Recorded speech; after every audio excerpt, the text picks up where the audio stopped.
reports. The provincial leadership is expected to present to President Ramaphosa its 5-year program that will respond to the national priorities of securing inclusive economic growth and reducing poverty. The meeting will also discuss interventions to improve service delivery at local government level. Earlier today, Ramaphosa and Zulu King Misuzulu Kazwelithini unveiled a statue of King Shaka at the King Shaka International Airport. Fanele Mhlongo, SABC News, Durban. President Cyril Ramaphosa says the statue of Amazulu King Shaka at the Durban International Airport is a symbol of unity, integrity and leadership for all South Africans.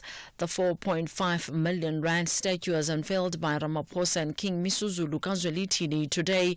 Ramaphosa paid tribute to King Shaka as someone who not only led but as one who also had respect for his adversaries and was open to advice from others. We will lift high our heroes. We will name our streets and our buildings after them. Yes, we will write books about them. We will also make television shows about them and erect statues in their honor, just as we have done this morning with the very powerful representation statue of King Ushak. We do so because these heroes represent our past and reflect our aspirations for the future. The Western Cape Department of Education says they have not experienced any reported incidents of leaked papers during the matric exams, but have encountered 9 cases of candidates bringing either cell phones or crib notes into the examination venue. The Minister for the Provincial Education Department, David Maynard, says learners have reached the halfway point of their matric exams. He says besides the 9 reported incidents, the exams are proceeding smoothly. We remind every candidate to carefully check their pockets for notes or cell phones before they sit down to write, as forgetting that they are carrying these items is unfortunately not an excuse. Recapping the top story, the Supreme Court of Appeal has reserved judgment in the appeal matter by Dr. Nandipama Gudumana to have her arrest in Tanzania declared unlawful. I am Ondela Mbana for SAFM News. Headlines at 3:30. Coming up in News Sports this hour, we hear from Hugo Bruce, who just named his 23-player squad for the AFCON qualifiers. Mokanyezi reflects on the award nominations, and also Curry passes Barkley record as Warriors beat Celtics. More details at 3:30. RB Leipzig believe every football moment counts and they want nothing but a win. Meanwhile, Borussia Mönchengladbach target 3 points as they embark on a journey to escape from the bottom half. This is the Bundesliga. Football as it's meant to be. Catch the nail-biting encounter between RB Leipzig and Borussia Mönchengladbach on Saturday 9 November at 7:30 p.m. Live everywhere for everyone. Always on SABC Plus. Also available on sabcsport.com. Proudly brought to you by SABC Sport. For the love of the game. Our role must be to seek to build a better world. SAFM invites you to our annual public lecture delivered by former Minister Dr. Naledi Pandor. The theme for the lecture is 30 Years of South African Freedom, reimagining South Africa's democracy, achievements, challenges, and the road ahead in protecting our democratic gains. The lecture will take place on the 21st of November 2024 at the Birchwood Hotel and Conference Center. Secure your seat by emailing us at info@safm.co.za. Today, I'm part of seeking to build a better South Africa. SAFM, leading the conversations that move us. The National Pulse with Ashraf Garda on SAFM. You're listening to the National Pulse. Weekdays, 3 to 6 p.m. And a warm welcome to you today as we get to sort of what's it? It's beyond the midweek now. It's Thursday already. And this is the National Pulse. My name is Ashraf Garda. Wonderful to connect with you as always, and really appreciate you listening in and engaging, whether you're calling in, whether you're sending a WhatsApp, whether you're sending a tweet or a Facebook comment in different ways. All those levels of engagement are really, really appreciated, right? So my name is Ashraf Garda, and welcome to the show. And in welcoming you, let me just tell you the important numbers you need to know. First of all, to call in 086 000 2032. You can WhatsApp, then text or voice note, both same number, 0614 104 107. And then social media, as always, on the X platform, where you can tweet us, tag SFM Radio and myself, but also tell me where you are listening in from. And then how about posting the same on Facebook as well? But maybe here's a big one to you, because there's three big issues I think that covers today. One is the ANC having a briefing right now, talking about a whole range of issues, including spaza shops and other issues that the ANC needs to address. That's one. The other one is the issue of the spillover in terms of what's happened with regard to the election not in the USA, in Mozambique, neighboring Mozambique. The border, the Lumumba border, once again closed. Big issues there. And the biggest issue of the lot that you've heard, obviously by now you should know, because this is the National Pulse, is what's happened to Dali Mpofu, now was of the EFF, now of the MK party. So we talk about all those things. And by the way, let me just throw this to you right away, okay? And this you can just do a quick WhatsApp. So considering now that we're talking about, well, what you know about the state of the EFF, give me just your one word. Don't need commentary, one word that you would use to describe the EFF today. Not tomorrow, not yesterday, just today. What do you think is the state of the EFF today? Text 0614 104 107. Right, let's get to the Dali Mpofu issue. So we know this now. One-time chairperson of the EFF. He is now not just left the EFF, because that's one thing. You know, you could leave and do something else, but he's joined another party, the MK party. And in doing so, he's following a line of some of the most significant people in the country who are following that very, very similar line. So let's talk about it. So with us now on the line is Advocate Dali Mpofu.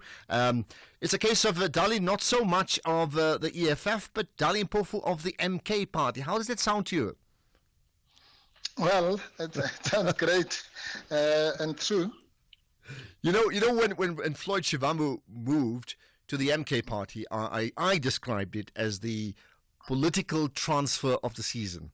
I'm not too sure how close yours comes to that political transfer, but it's a big transfer anyway.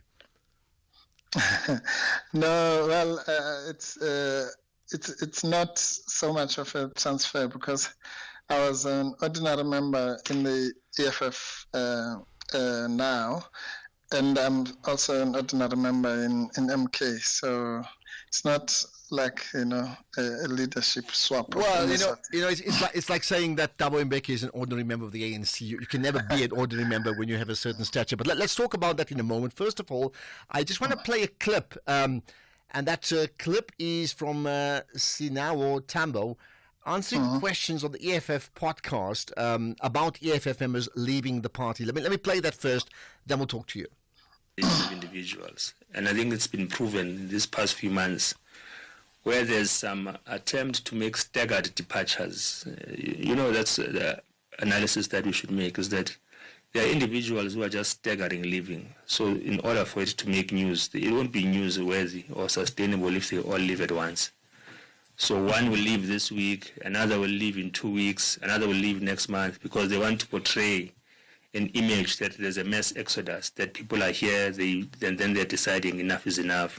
But there's a grouping that has perhaps, I think, decided to leave the EFF a long time ago, and it's now being staggered. And the sentiments that were shared in the reading of the Constitution of the Umkhonto weSizwe Party reaffirmed this thinking to me, that there's a staggered leaving approach, because they say people must wait until 2026, they must stay put where they are, because they operate with politics of deceit. So it made me realize that these departures are not occurring as a mistake in different occasions. You'll find that there's a roadmap where you'll resign on this day, you will resign on this day, you'll resign on that day. So we mustn't be scared by that. There's people who have decided to leave a long time ago, and they're staggering that process. Okay, so that's that. Let me then get to the issue of the day. So, with me, Dali Mpofu, Advocate Dali Mpofu, right? So we now know that you are part of the MK party, right? How much thought, first of all, went into you making that decision? Because there's a difference between having sentiments and actually making the call. Can I say crossing the Rubicon in a way? Yes, no, it was quite a lot of thought, mostly really post the elections.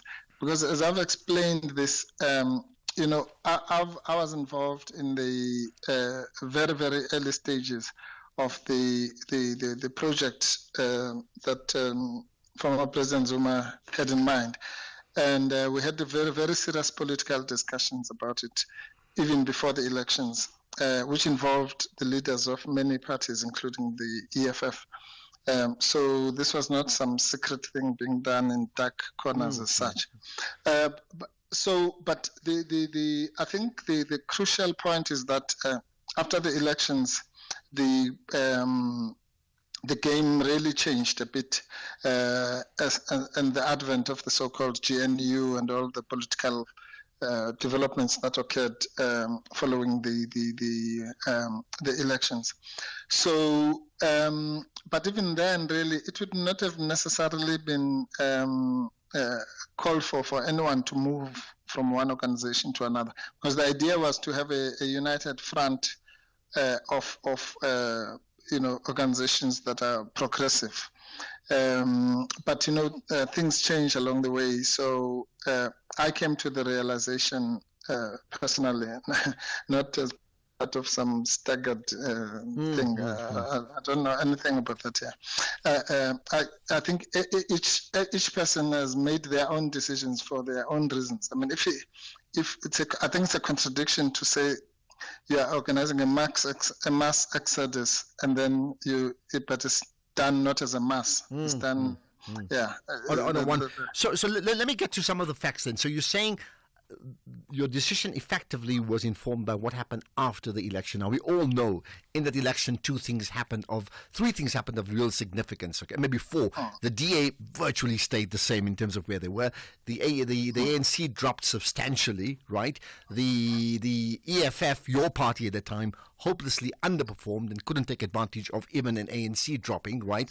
And the MK party came from absolutely nowhere to be the most impressive, if not the majority, but they were most impressive results. So what out of that convinced you since then to say, hold it, this is the party of my future and the country's future? Right.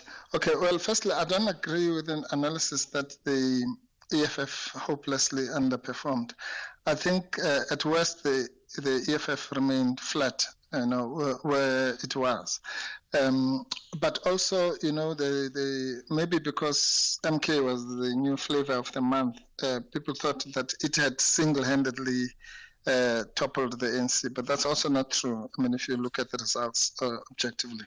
So you know, it was not the so-called hopeless underperformance. The issue that really the most significant political development after 29 May is the fact that the ANC, that's the part that you can say hopelessly underperformed.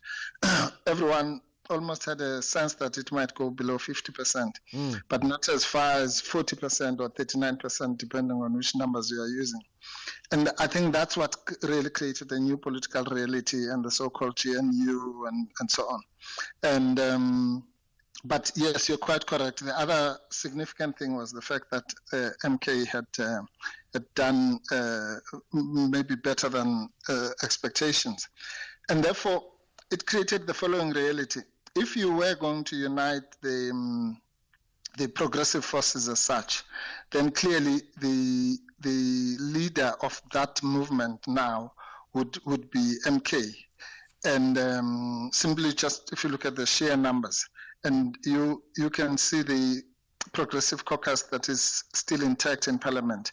It has MK obviously as the dominant party because there are 58 members of parliament, and I think the next is the EFF with 39, and so on and so on. But isn't that the point? And to go back just to, because we'll talk about the other things in a moment, that you called it, I said EFF underperformed, you saying they remained flat, but they remained flat from a low base compared to the ANC. If the ANC had 50 and they remained at 50, they would have still won the election. If the EFF's got 10 or 11 and they stay there, then they're remaining flat from a low trajectory, which is very different in terms of opportunity. And it's precisely because of the EFF's performance at the last election that has actually given particularly the MK party the leverage now to be able to be seen as the party of the future, as you see it, to lead the progressive forces. Now, maybe we'll debate the statistics on another day. I don't think that's exactly how it happened. Even the remaining flat of the EFF, if you look at the numbers, properly, you'll see that there was one significant factor that caused that, and it was the performance in KZN. Otherwise, in 3 or 4 provinces, the EFF actually improved. And I think in another 3, 1 or 2, it was flat, and in another 3, it dropped. But the significant drop was in KZN. In KZN. Okay, I hear you. But the point is that that's not what I'm debating. I'm saying that's not the issue. In other words, it's not like I just looked at the EFF and said, oh, now it remained at 10% or 9%, and then therefore I must. All right. Let me then ask you this: then, what for you now? And we're talking present tense, right? What for you now is the appeal of the MK party for you? Right. Good. That then goes to, my own passion in politics has always been this issue of unity. And it's a role that I've played even in the EFF. When the EFF was formed, I was assigned to a portfolio called Special Projects. And that was to go and talk to all the other organizations. We had meetings with the PAC, with ZAPO, with unions and all sorts of other organizations, with a view to say we need a united, broad front. We don't necessarily have to leave our organizations, as I was emphasizing, but we need to pull in the same direction. And that is something that is very close to my heart. I believe so much in that as a sine qua non, or let's say as a condition for our victory, is that there must be unity that goes broader than the T-shirt or the okay, but if I can then push you, so the appeal now is what? No, the appeal is exactly that. The MK party, one of its flagship programs is the program of unity. And when I was involved in before it came to surface, that was my specific focus. So, as I say in the statement I made, that I actually chaired various meetings, confidential meetings that were held in August and October last year, which had the presidents of about 8 to 10 parties, because I was able to foretell what was going to happen in the elections. I mean, not to the exact percentages, but it was predictable that the ANC is going to dip below 50%. Okay. I'm going to just put you on. I'm just going to put you on pause because we're going to come back in a moment, and I'm just interested in, because I want to go back to where it all started, but also that point about the type of leadership and policies that the MK party has that so appeals to Advocate Dali Mpofu. We'll get to that in a moment. India plan to cause an upset in Mzansi's own backyard. However, the Proteas are all about hitting the ground running at St. George's Oval to demonstrate what the Protea fire looks like. What a summer without cricket! Catch the spectacular second T20 international match between South Africa and India on Sunday 10 November at 3:30 p.m. live on SABC3 and 4 p.m. on Radio 2000. With reports on various SABC radio stations. Also available at your fingertips on SABC Plus. Proudly brought to you by SABC Sport. For the love of the game.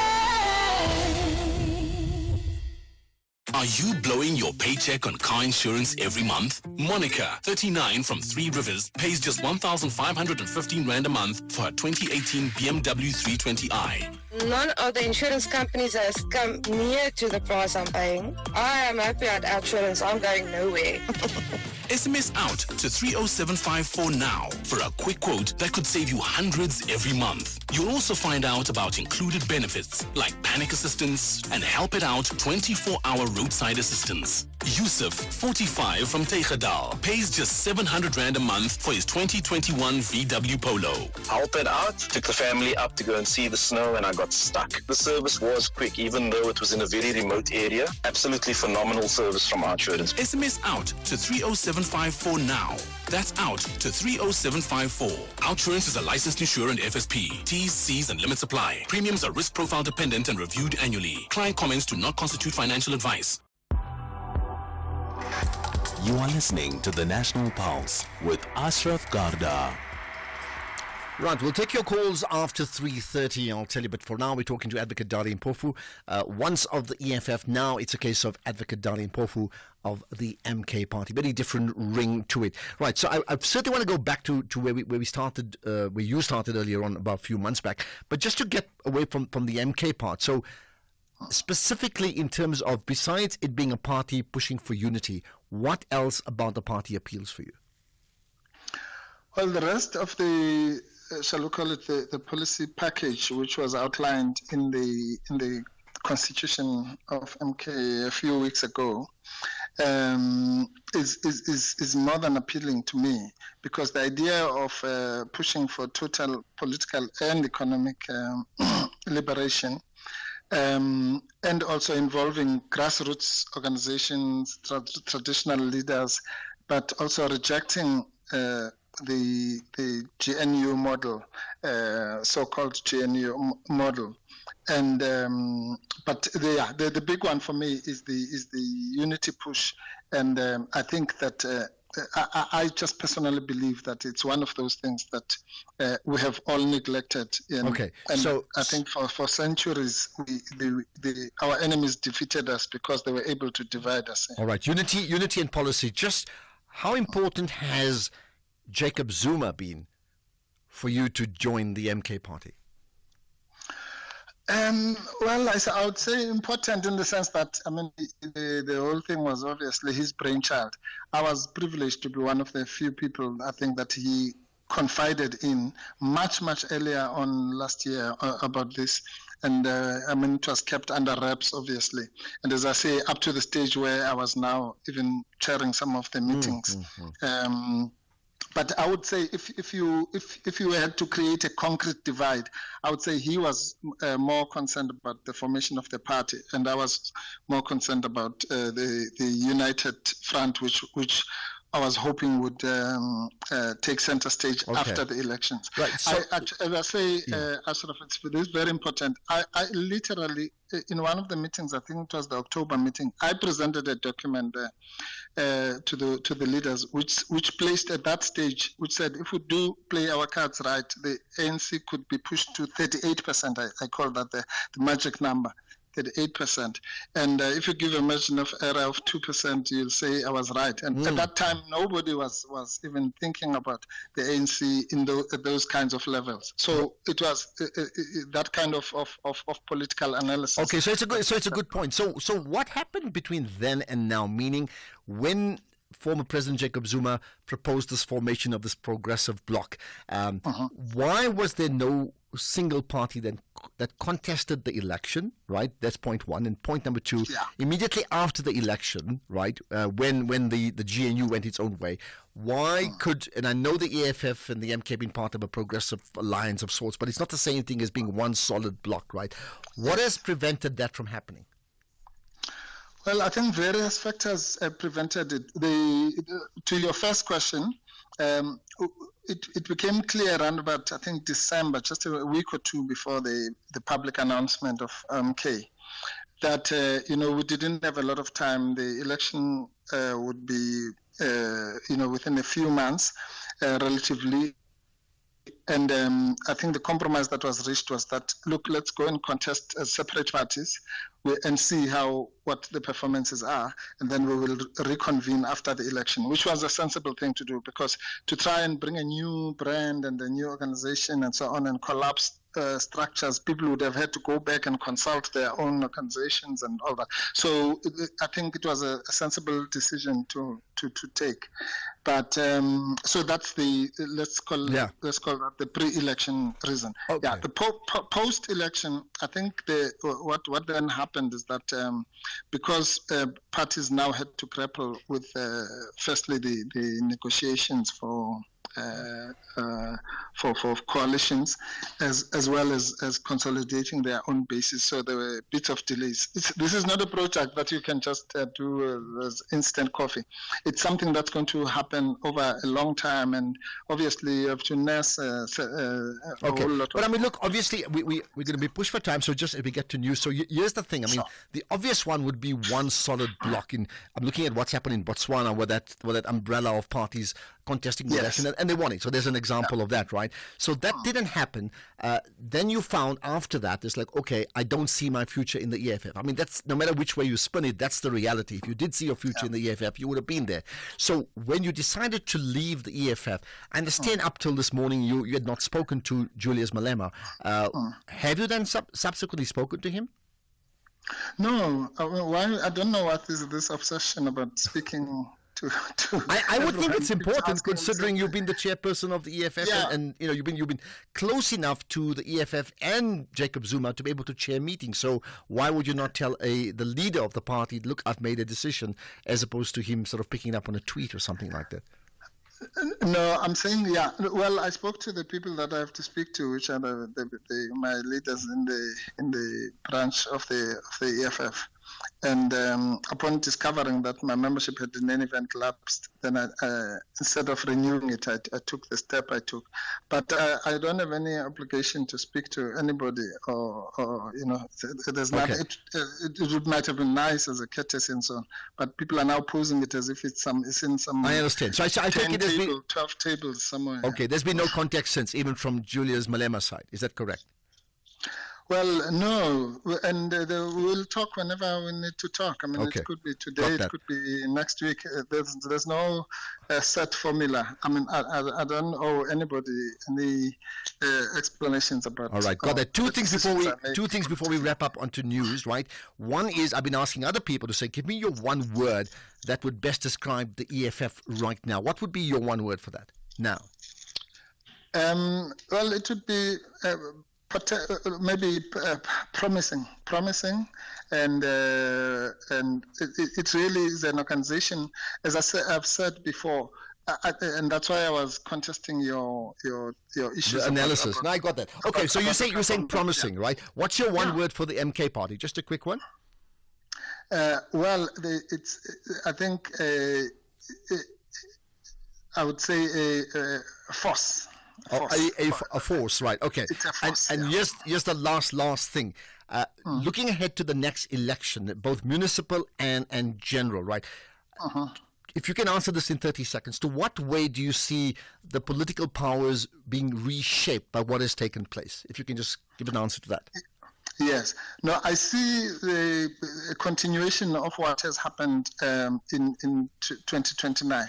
I mean, on the 29th of May 2024, which is a reconfiguration of the political landscape. And as I've said before, that reconfiguration has not been caused by any leader or any party. It's been caused by the masses themselves, by the people of South Africa.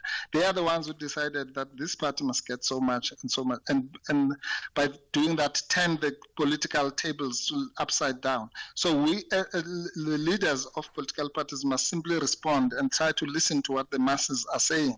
Okay. And I think 2020, the next local government elections will simply be a continuation of the decay of the ANC and the potential growth of the progressive forces. Okay, and that's where we leave it. As you say, you describe the MK party as a force. I think it's been noted. Advocate Dali Mpofu of the MK party, a very strange ring to it. I did say earlier on, another big political transfer that's taken place. Thank you for your time. Much appreciated. Let's get to the news headlines now. Just go on, 3:32 in fact. News headlines on SAFM. I am Ondalambana and a very good afternoon. The Save South Africa civic movement has accused President Cyril Ramaphosa of inaction with regards to the deaths of children over suspected contaminated food. In July, the organization wrote to the president urging him to declare this a state of emergency. Free State Police have confiscated snacks sold by street vendors outside Ihobe Primary School in Bloemfontein, and ANC Secretary General Fikile Mbalula has angrily told the DA to leave the GNU if it feels like it needs to. A full update follows at the top of the hour. SAFM, guiding you through the rush hour traffic. Very good afternoon. Durban's N2 South these days is an all-day queue from early in the morning to late in the evening. The closure down at Prospect and causing big backlogs all day long. The N2 South to Joiner Road to the closures under pressure. One that clearly out towards the west side of the highway is heavy as you move down through Orient Hills on the alternative route, and the Prospecton Road absolutely jam-packed through Prospecton industrial site. Just away from that, if you're driving out of Durban up towards Pietermaritzburg, the N3 looking pretty good. There have been delays all day today. I think it's roadworks coming out of Pietermaritzburg at Market Road. That is very slow from sort of New England Road. You just ahead see the queue, and you don't really get out of it until you've got past that exit to Market Road. Joburg's Mike 1. There's some pressure today from Parktown all the way down into the Crown. It's a standout queue as far as Gauteng traffic is concerned, and it is very busy. And then Cape Town today, if you're coming out of town, the N1 is clear, but the city centre is quite busy. A lot of traffic inbound on Helen Suzman, outbound on High Level, and routes like Bree, Loop and Long, they are busy. It's a beautiful day in Cape Town, so there's traffic pressure on Camps Bay, Victoria Road, also around Muizenberg. There's a bit of traffic coming up that way from Fishhook through towards Cork Bay on the main roads busy, and there's a crash just south of Masipumalela on Komiki Road, causing delays both in and out of the Komiki area. With your traffic update, I'm Rob Byrne. This is SAFM Sports with Tuming Khapele. Right, to me, our Minister of Sport. Let's talk Bafana. Yeah, very good afternoon to you, Ashraf, and our listeners. Well, defender Siyabonga Ngezana and Motobi Mvala have returned to the SA national squad from injuries for the upcoming AFCON qualifiers against Uganda and South Sudan. Bafana coach Hugo Bruce named his 23-player squad. Earlier on today, it also sees Percy Tau miss out yet again. Talent Mbata also earns a consecutive call-up, joining Luke Delaroux in midfield, while Evidence Mokhopa also makes his Bafana return to bolster the attack in place of Lyle Foster, who misses out due to injury. Meanwhile, Bruce says that he's never considered Gaston Serino to be part of the team. No, I have to be honest. No. I know that Serino is a very good player.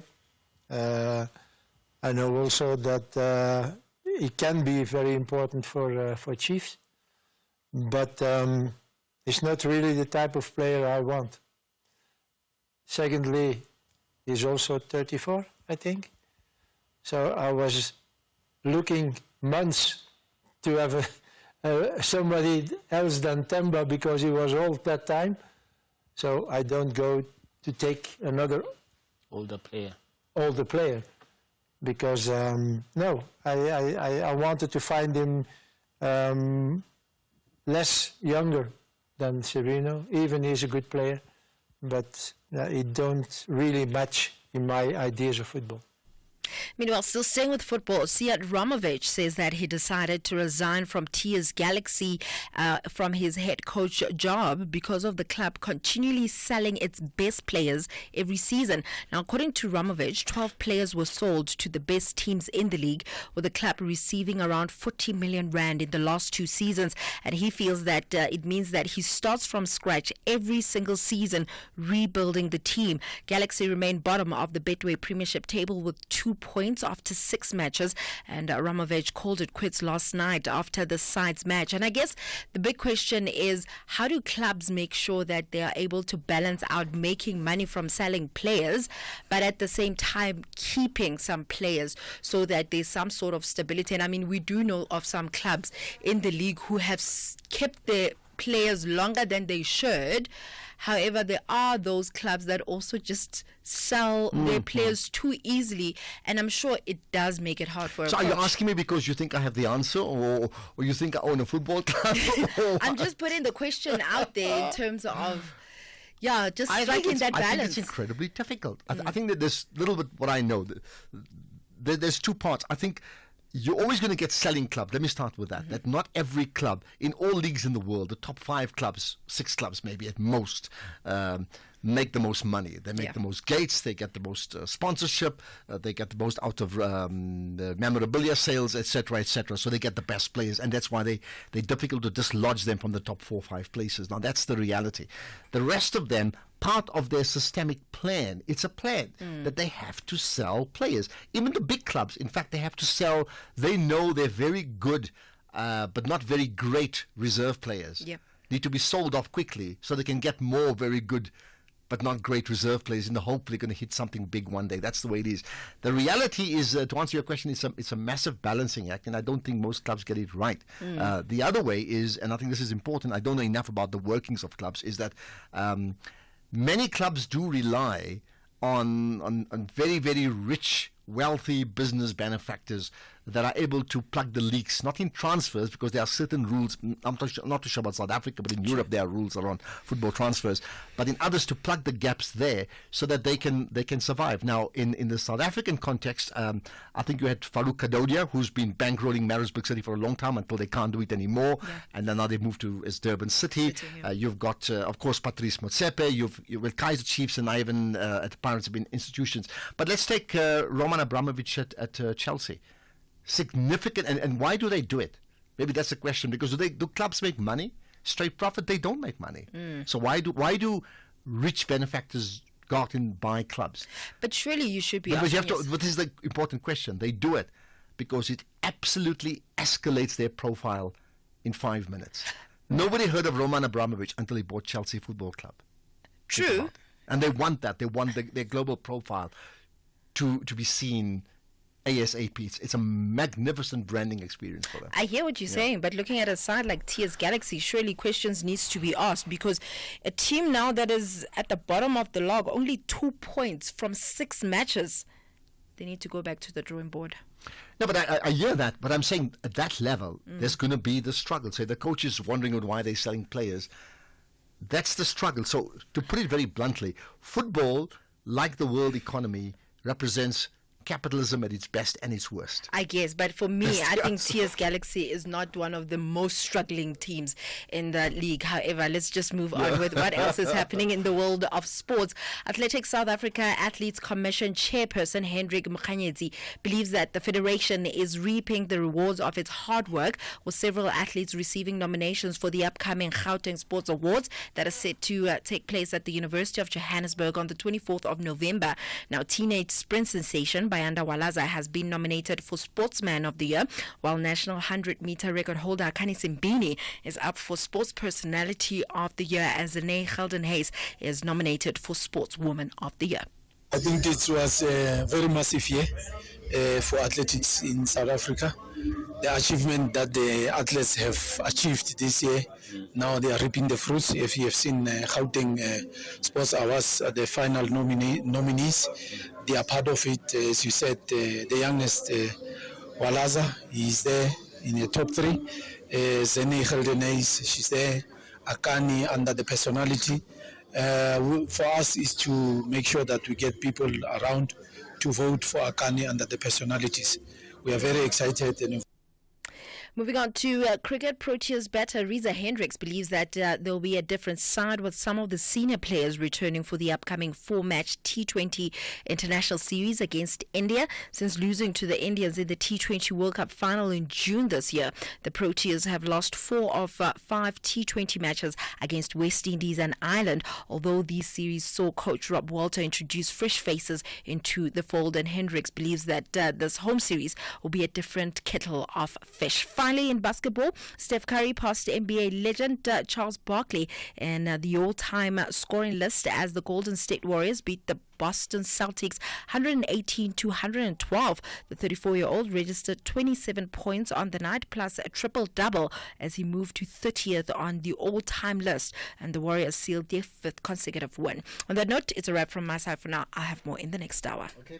And more transfer talk, maybe, or football ownership. Thanks for that, to me. More in an hour. Lina Lakake Tlompokekana, I'm former Mamelodi Sundowns captain. I'm a sports analyst Lago SABC Sport. When I'm home, I try by all means to practice cooking. My favorite home cooked meal, I'll go for pap and masonja because I can prepare that with easy. What do I normally get up to when I get a moment to myself? I would easily, play my guitar. I try to practice a lot of Tracy Chapman. My favorite foreign language is French. Bonjour. So if I didn't play beautiful football, I think I was gonna be a baseball player. What do I like about SABC Sport is the fact that we given an opportunity to educate. Catch the exciting Diski analysis by Sompo Long Range Kekana on match days live on Latuma. Proudly brought to you by SABC Sport.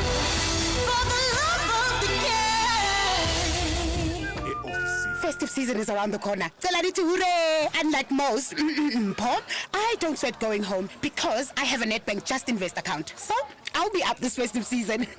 No borrowing, guys. Even you, Mr. Voiceman. Must be nice to be you, Mabel. Mara, you can also be like Mabel and earn up to 8.5% interest. Open yours via the Money app in under 2 minutes. See money differently. Nedbank. We're a licensed FSP and registered credit provider. Promo rates apply. Visit nedbank.co.za for more info.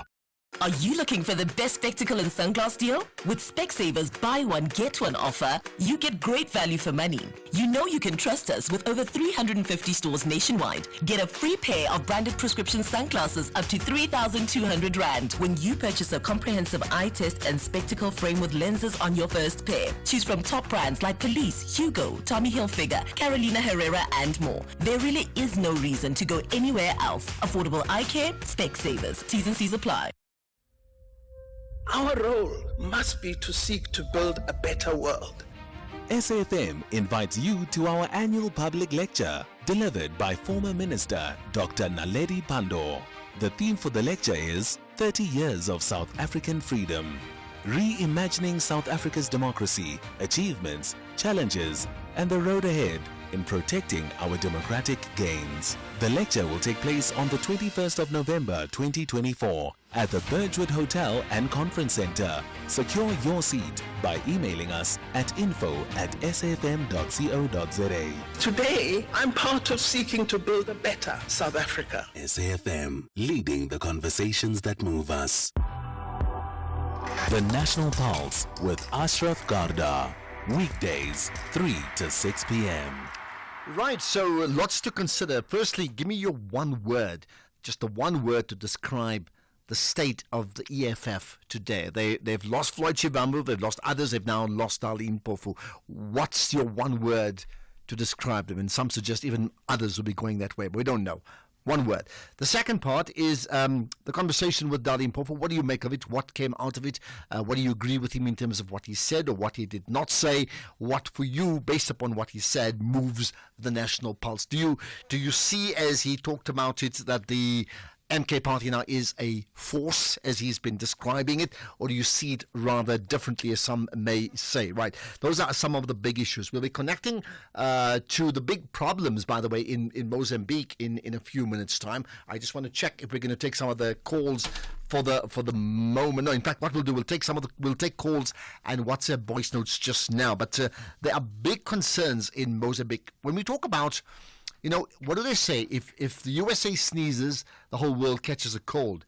So what happens if your neighbor sneezes? What happens to South Africa? Well, Mozambique are our neighbors, and they currently are maybe more than sneezing. There's a bit of a hurricane of sorts taking place after the election, won once again by Frelimo, and it's been contested, and people have taken to the streets and they've protested, and there's been demonstrations, and there's been a clampdown on those demonstrations, and as you know now, borders have been also shut down as well. So let's try and understand what's happened. Now, the Amnesty International have a position on this. They're calling on the Mozambican government to immediately cease its violent crackdown on civil rights in that country. This because after opposition protests continued in this country after the election that many felt were vote rigged. Okay, there's been huge allegations around that. So Sidia Chisungu is Mozambique's campaigner for Amnesty International. Appreciate your time here on the National Pulse. Hello. Hello, thank you. Thank you. So tell me more about the position that you've seen fit to call on the Mozambican government to cease its violent crackdown. So how violent is this crackdown? Give us a sense of what it is. Okay, thank you. So basically, after the elections on 9 of October, the opposition has been called for proofs that Frelimo is actually winning, because as the results were coming, not official, it was clear that there was an intention to show that Frelimo won.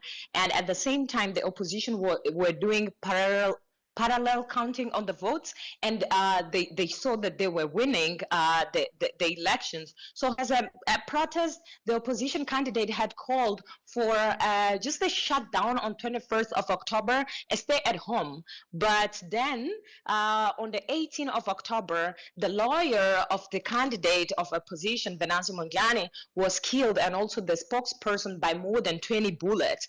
And that made the opposition decide that on the 21st of October, it's not a stay at home anymore. It's going to the streets and pay tribute to the lawyer and the spokesperson. And that was the first day that police started crack down all the protests, and they were using tear gas as if they had unlimited stocks. They were even using helicopters in Maputo for the first time, and everyone was surprised. Where are these resources when in Cabo Delgado, for example, there is terrorism, and militaries have been saying most of the time that they don't have logistics. Yet in Maputo, to repress protests, there was these massive efforts from police. And after that day, protests continued in the second phase on the 24th and the 25th of October, which made the government of Mozambique on the 25th of October to shut down internet to try to prevent protesters from organizing. On the 26th of October, the protests continued, and there is this emblematic case in Niassa, in Mecanyelas, where police were shooting protesters, and members of Frelimo were clapping on the other side just to show how bad the situation is.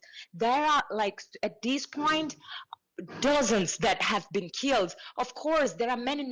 The numbers are still coming because people have been injured by real bullets, since police is also using real bullets. And sometimes not everyone can reach the hospitals. So some of these cases, they turn into death, but it's very difficult because at the same time, people are scared to go to the hospitals because they are scared to be arrested. Police have been tear gassing, have been arresting and shooting people just sitting in their houses. There is this case in Tete of this woman that was shot in her eyes. She was just sitting at home with her baby, and this other guy that was shot in his 2 feet at home, just sitting, not even on the streets. So the way police have been acting is what is making us call for the end of crackdowns. Since the 21st of October, police have been the first one to use violence. What we saw in the following days is population retaliating, but that is because of how police acted since 21st of October, that they shot, including 2 national journalists and international journalists,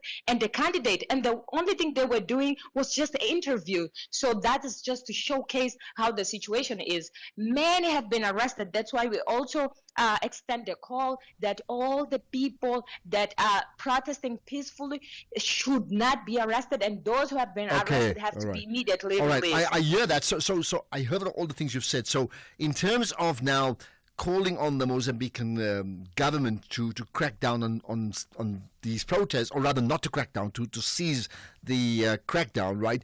Have they responded? And if they don't respond, what's your next recourse?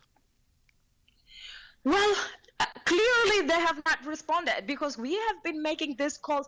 First, we did a call even before the stay-at-home call on the 21st of October, yet police used tear gas the way they used. We did other communications in the past few days, also ahead of the doctors' protest.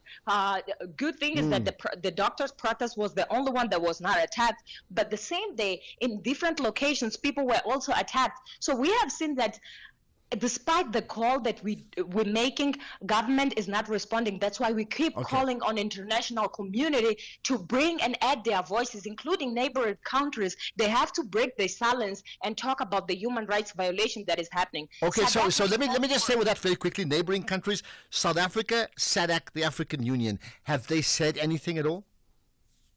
So basically, the SADC has called for a summit that is going to happen on the 16th, but that's too late. The African Union has commented, but that was when Elvino Diaz, lawyer, and Paulo Gambe were killed on the 18th of October. Right now, we are saying that protests have started since the 21st of October. There is a need for all the countries, for the African Union to break the silence at this point and call on Mozambican authorities to respect people's rights. Bottom line, it's that urgent. Something's happening next door at your neighbor's house. You can't just leave it for another few more weeks. Sidia Chisongo, the Mozambique's Amnesty International campaign, I appreciate you giving off your time here on the National Pulse. Right, let's talk now to Nicolette Kinnear, and it's a fascinating human story right after this.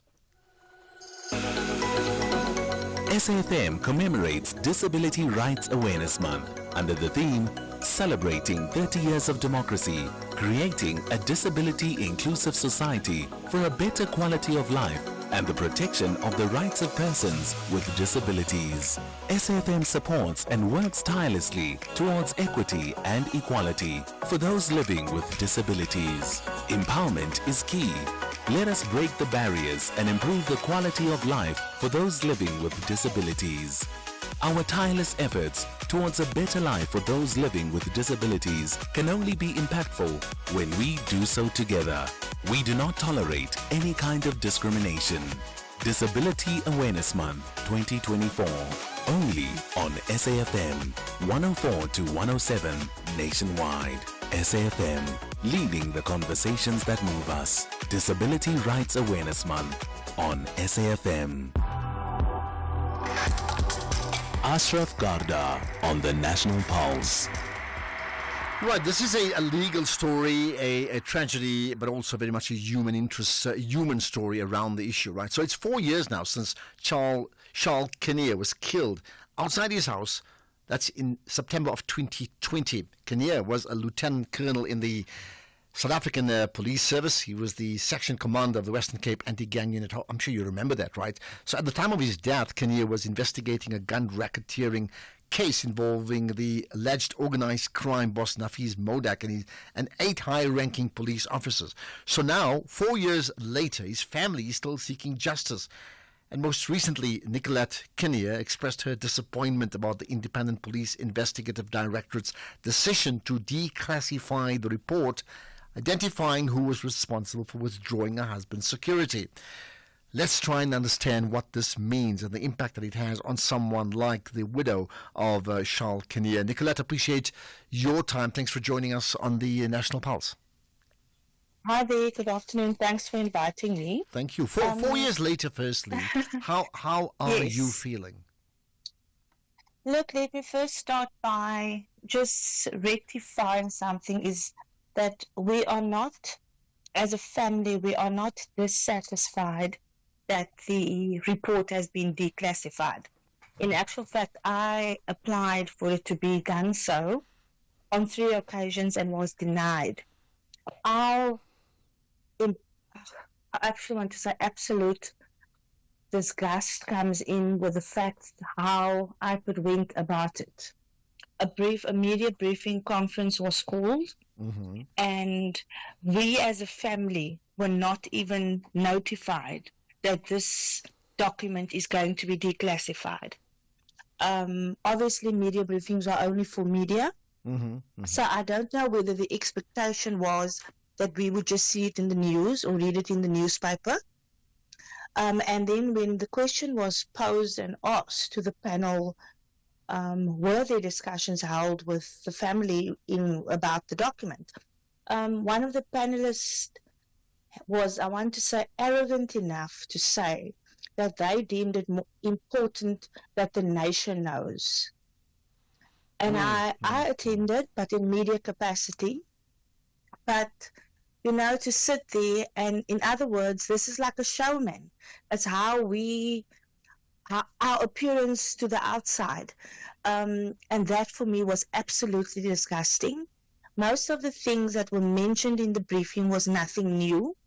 It's the same thing that we know for the past 2 years, that there are 9 officers implicated. We know that because the report was leaked and written about it. We know that the previous minister and national commissioner committed in the portfolio committee that they were going to act on the recommendations. That was November 2022. We are 2 years later. Nothing has been done. So it was just another side pony show to wipe egg off from IPID and SAP's faces because they've been guarding this little report with their lives. No, it's top secret, etc., etc. In the meantime, the criminal proceedings has been going on in High Court, and we now had witness after witness taking the stand every day. And of course, they're not going to perjure themselves, so they were mentioning the very names that they on the other side were trying to protect. So somewhere along the line, the light bulb went on that we are actually making fools of ourselves here because we're keeping and holding on to this classified thing, but week day after day, there's another witness taking the stand and mentioning the same names. Okay, so now, so now you're saying, I mean, you called it a pony show. So yes. What do you want to happen next, and what can happen next? Look, firstly, the declassification did not play a role on SAPS's reaction or the action that should have been taken against the implicated members. The fact that it was declassified or classified just had no effect on that.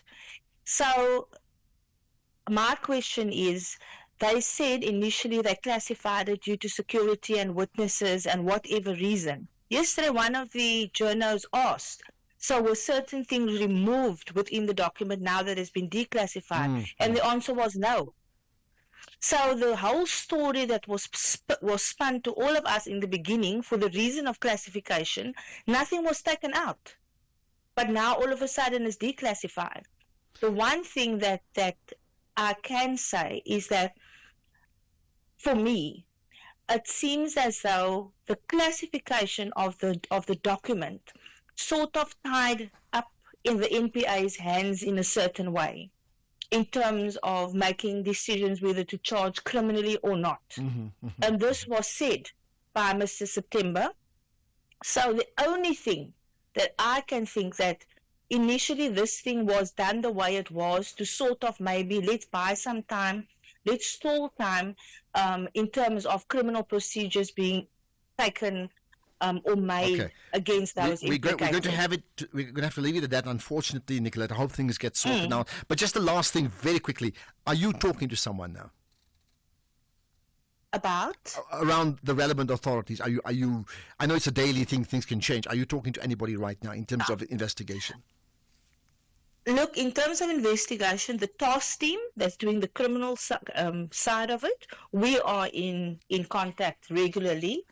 And I've said as well, I'm tired of SAPS piggy banking on those people because they did their job. The negligence side and that side is another side because the IPID report deals with that fact that negligence and they not doing their job allowed my husband's murderers to get to him. I'm going to have to leave it at that. I'm afraid I'm going to have to leave it at that. And I do certainly hope you get your justice. Absolutely. Nicolette Kinnear, the widow of Charles Kinnear, who was killed 4 years ago, September 18, 2020. Let's get the news now. It's just gone 4 o'clock with Ondela Mbana.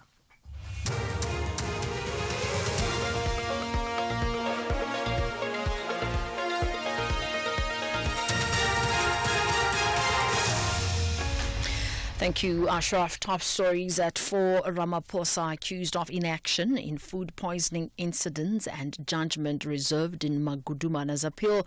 For SAFM News, I am Onde Lambana, and a very good afternoon. The Save South Africa civic movement has accused President Cyril Ramaphosa of inaction with regards to the deaths of children over suspected contaminated food. In July, the organization wrote to the president urging him to declare this a state of emergency. 6 children from Naledi in Soweto died last month from a pesticide containing organophosphate. They ate snacks they bought from a local spaza shop. However, it emerged the pesticide was not found in the packet of chips found in one of the children's pockets. Save South Africa's Tabuho Mashilumbane. As Save South Africa, we are now worried at the conduct of the president. We are not here to disrespect Mr. Ramaphosa as the president, but we are concerned at his lack of action attitude, especially when children are dying in numbers while others remain hospitalized. As the movement, we are of the view that the government is scared to tamper with other countries, but rather sacrifice innocent children in order to maintain relations. Free State Police have confiscated snacks sold by street vendors outside Ihobe Primary School in Bloemfontein. 33 learners started getting sick and have been admitted to Belonomi Hospital after they ate expired biscuits and chocolates bought from the vendors. Among residents, Semi Lebuho says the community is concerned about contaminated food incidents. Our concern is that how many children should die before the government takes steps, before our municipality takes steps regarding this foreign shop who are selling rotten food to our children, to our community. We're saying enough is enough. There's a national outcry. We saw in Johannesburg, kids have died, 6 children have died. And we wrote to the Premier, we wrote to the MEC, Toto Makume, to say, guys, are you want to see this to happen in our community, in Bloemfontein? We don't want this to happen. ANC Secretary General Fikile Mbalula has angrily told the DA to leave the GNU if it feels like it needs to. This follows DA Federal Council Chair Helen Zille's latest remarks that ANC President Cyril Ramaphosa is indebted to the DA because he wanted her and the DA to protect him from the EFF and the MK party. Mbalula says they take serious exception to Zille's remarks. If the DA want to leave the GNU, is their call. They can leave tonight, they can leave tomorrow. Anytime they want to leave or they wish to leave, they can go. This divisive narrative lacks both historical truth and relevance to our current transformation efforts. Her intent is clear: to delegitimize the ANC's leadership and derail the transformative projects that are central to our national democratic revolution. Zille's conduct is a vivid reminder of her own deep-seated racial biases and a divisive agenda that attempts to exploit identity politics rather than foster genuine unity. The Supreme Court of Appeal has reserved judgment in the appeal matter by Dr. Nandipha Magudumana to have her arrest in Tanzania declared unlawful. The National Prosecuting Authority says it is confident that the SCA will rule in their favor by dismissing Magudumana's application. The bench fearlessly interrogated Magudumana's assertion that she was unlawfully detained in Tanzania. NPA spokesperson Mthunzi Maga. Look, we've always maintained that the process of her deportation from Tanzania to South Africa, which led to her arrest at Lanseria Airport, was a seamless one. It was above board, there was nothing untoward, and you could hear from the arguments and the line of questioning from the judges that definitely the ruling will be in our favor. We're hoping that the application for appeal will be dismissed. The European Union's Copernicus Climate Change Service has warned that 2024 will most probably be the warmest year on record. It also said that this year will also be the first in which the planet is more than 1.5 degrees hotter than in the pre-industrial age. The BBC's Mark Pointing has the details. Global temperatures have been so high through the first 10 months of 2024 that only an implausibly sharp drop in the final 2 months would prevent a new record from being set. European scientists say that average temperatures across the year are almost certain to end up more than 1.5 degrees Celsius above those of the late 19th century. Back in Paris in 2015, world leaders pledged to try to limit long-term warming to that level. A single year-long breach does not mean this target has been broken, but scientists say it should send an alarm call to governments ahead of next week's UN climate conference in Azerbaijan. Recapping the top story, the Save South Africa civic movement has accused President Cyril Ramaphosa of inaction with regards to the deaths of children over suspected contaminated food. I am Ondela Bada for SAFM News. Headlines at 4:30. In sports this hour, Springboks call up Ireland-based Klein and SA breakdancer Courtney Paul crowned African champion. More details at 4:30. SAFM, guiding you through the rush hour traffic. I reckon it's probably busier today on the local routes through Isipingo and Prospect and diverting away from the N2 South closure, that Ubongan-20 bridge. I think motorists are trying to sneak through before the sort of rush hour volumes proper. It's on a heavy jam. The N2 South, the Joiner Road's bad. The Prospecton Bridge is under pressure. Routes like South Coast Road from Isipingo down to Vanderclelly, all the way down through Orient Hills and right through deep into sort of Ubongan-20 area. The Prospecton Road, the industrial side, it's absolutely gridlocking through there. N3 coming out of Durban is queuing from Sherwood through towards Spaghetti Junction. If you're on the run from Pietermaritzburg home to Durban, a little bit of traffic between PMB and Linfield Park, but nothing too desperate at this stage. Joburg's Mike White is under pressure from Parktown, moving through towards the Crown. There was a crash at Crown. There's now a broken down vehicle at Smith Street in the Braamfontein area. N1 south to William Mandela, that's already busy. Roadworks on the R21 north of the R25, slowing things up. And if you're just in the deep south of Cape Town, there's some issues today. The main road very heavy from Fishhook through St James on your way up to Muizenberg, and there's a crash at Masipumalala on the Komiki Road, causing quite a big delay coming out to Komiki, but also slowing you up on the inbound track as well. With your traffic update, I'm Rob Byrne. India plan to cause an upset in Mzansi's own backyard. However, the Proteas are all about hitting the ground running at St. George's Oval to demonstrate what the Protea fire looks like. What a summer without cricket! Catch the spectacular second T20 international match between South Africa and India on Sunday 10 November at 3:30 p.m. live on SABC3 and 4 p.m. on Radio 2000. With reports on various SABC radio stations. Also available at your fingertips on SABC Plus. Proudly brought to you by SABC Sport. For the love of the game. The National Pulse with Ashraf Garda on SAFM. You're listening to the National Pulse, weekdays 3 to 6 p.m. Well, welcome to the second hour of the National Pulse. And I've asked you a simple question.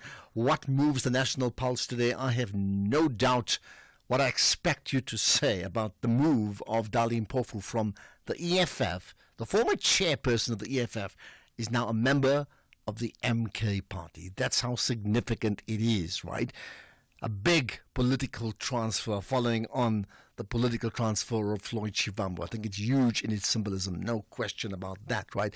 By the way, just some shout-outs for ourselves here, right? So, yesterday I attended the Adcock Ingram Sponsors of Brave Journalism Awards. Now, it's not an awards where they give one person an award and everybody gets nothing. They identify people from, around mainly broadcast journalists, not always, but mainly broadcast journalists, and they identify them as seeing to do good work, and they call them, and effectively you get an award and you get celebrated. So you'll end up with like 30, 40 people being acknowledged. And from an SAFM point of view, I think it's a privilege to say that I was there, Sakina Kampwende was there, and Kathy Motlatlana, which means that all three of us were acknowledged for our work in the journalism and media space. And I think it's well done to each one of us. Firstly, I mean, that's great, but it also means we have great teams who back us up, production teams. But I can assure you now that you, as the listeners, you're a major part of driving what we do, because we know every time we talk, we ask the questions that you need to know. So a big thank you today to you on a day when three members of the SAFM station acknowledged as award winners at the Adcock Ingram Sponsors of Brave Journalism Awards. Right, let's get to the other big issue, which is, moving away from Dali Mpofu, there's a big issue around the ANC. Lots of questions that the ANC has had to answer for, and therefore the Secretary General of the ANC, Fikile Mbalula, addressed the media today and spoke about a range of issues. We picked out 3 or 4 that we think are really important.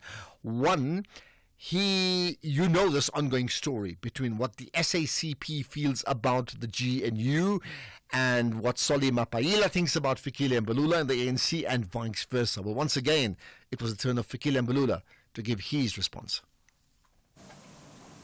The ANC acknowledges the concerns raised by the South African Communist Party and reaffirms the value of our long-standing alliance within the Tripartite Alliance. However, we have noted the recent public statements by the SACP General Secretary Comrade Solly Mapaila, which appear to challenge ANC leadership and particularly target President Cyril Ramaphosa. While the ANC respects the SACP as a key ally, we believe that the differences within the alliance should be managed internally. We are having a scheduled bilateral meeting with the South African Communist Party. We wish to not dictate the Communist Party's dissent on the question of the government of national unity. But the perpetual attack and campaign to annihilate, to a certain extent, the leadership of the African National Congress and deface the face of the ANC leadership led by the president is worrisome to the African National Congress. The ANC will meet with the SACP leadership to clarify whether recent statements reflect the official stance of the SACP or personal views of Comrade Solly Mapaila. But over and above that, to debate and understand the characterization of the SACP's total departure from how we understood each other before and after the establishment of the government of national unity. We have always respected Comrade Solly. We don't doubt his bona fides as a leader of the SACP, even now. But what he does, it borders on doubting the bona fides of the ANC leadership. And it boils down to personal attacks perpetually, which are very much worrisome. All right, so then, and does that clear it up for you? The Secretary General of the ANC, Fikile Mbalula, spoke about one of the biggest issues that have dominated our headlines and impacted our national pulse this last few weeks, right? It's the issues of the spaza shops and the poisoned foods. To this extent, as the African National Congress, we call upon our national government to lead regulating the spaza shop environment and ensure that all spaza shops close down and register afresh to ensure that we've got the right people which are serving our communities in terms of business in the different communities. But over and above that, even deal with those who are operating illegal spaza shops, but also illegal in terms of immigration laws of our country. Spaza shops have long played a central role in our local communities. We must stop paying lip service and act now, providing affordable goods, creating jobs, and serving as accessible points of service for our communities.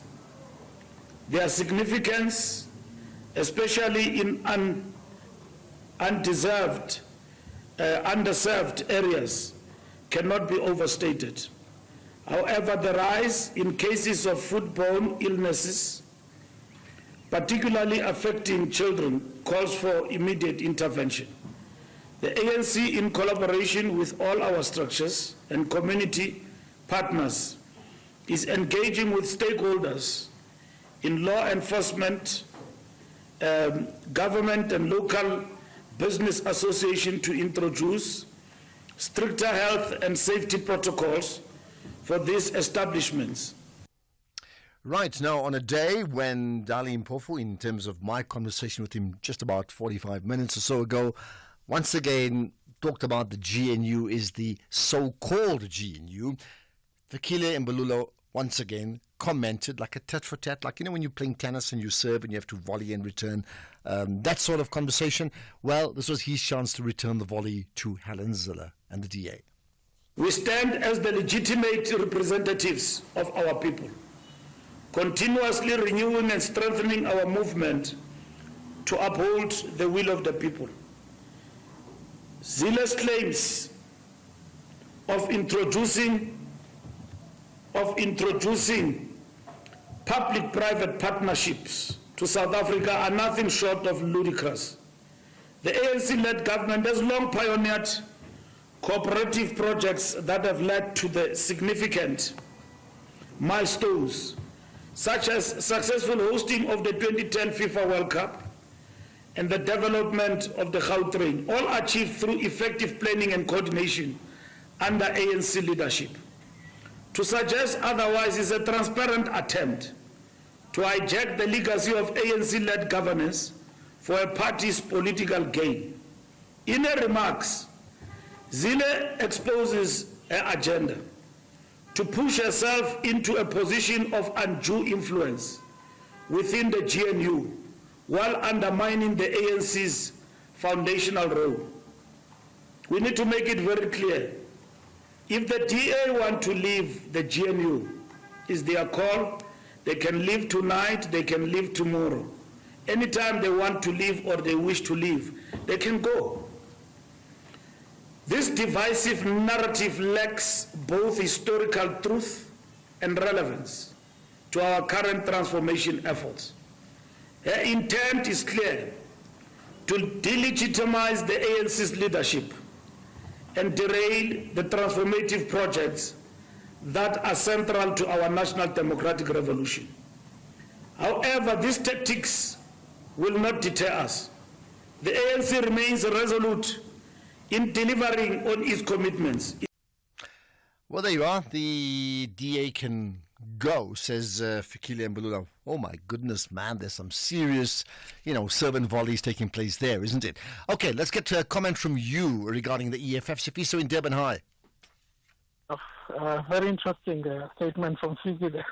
Yeah.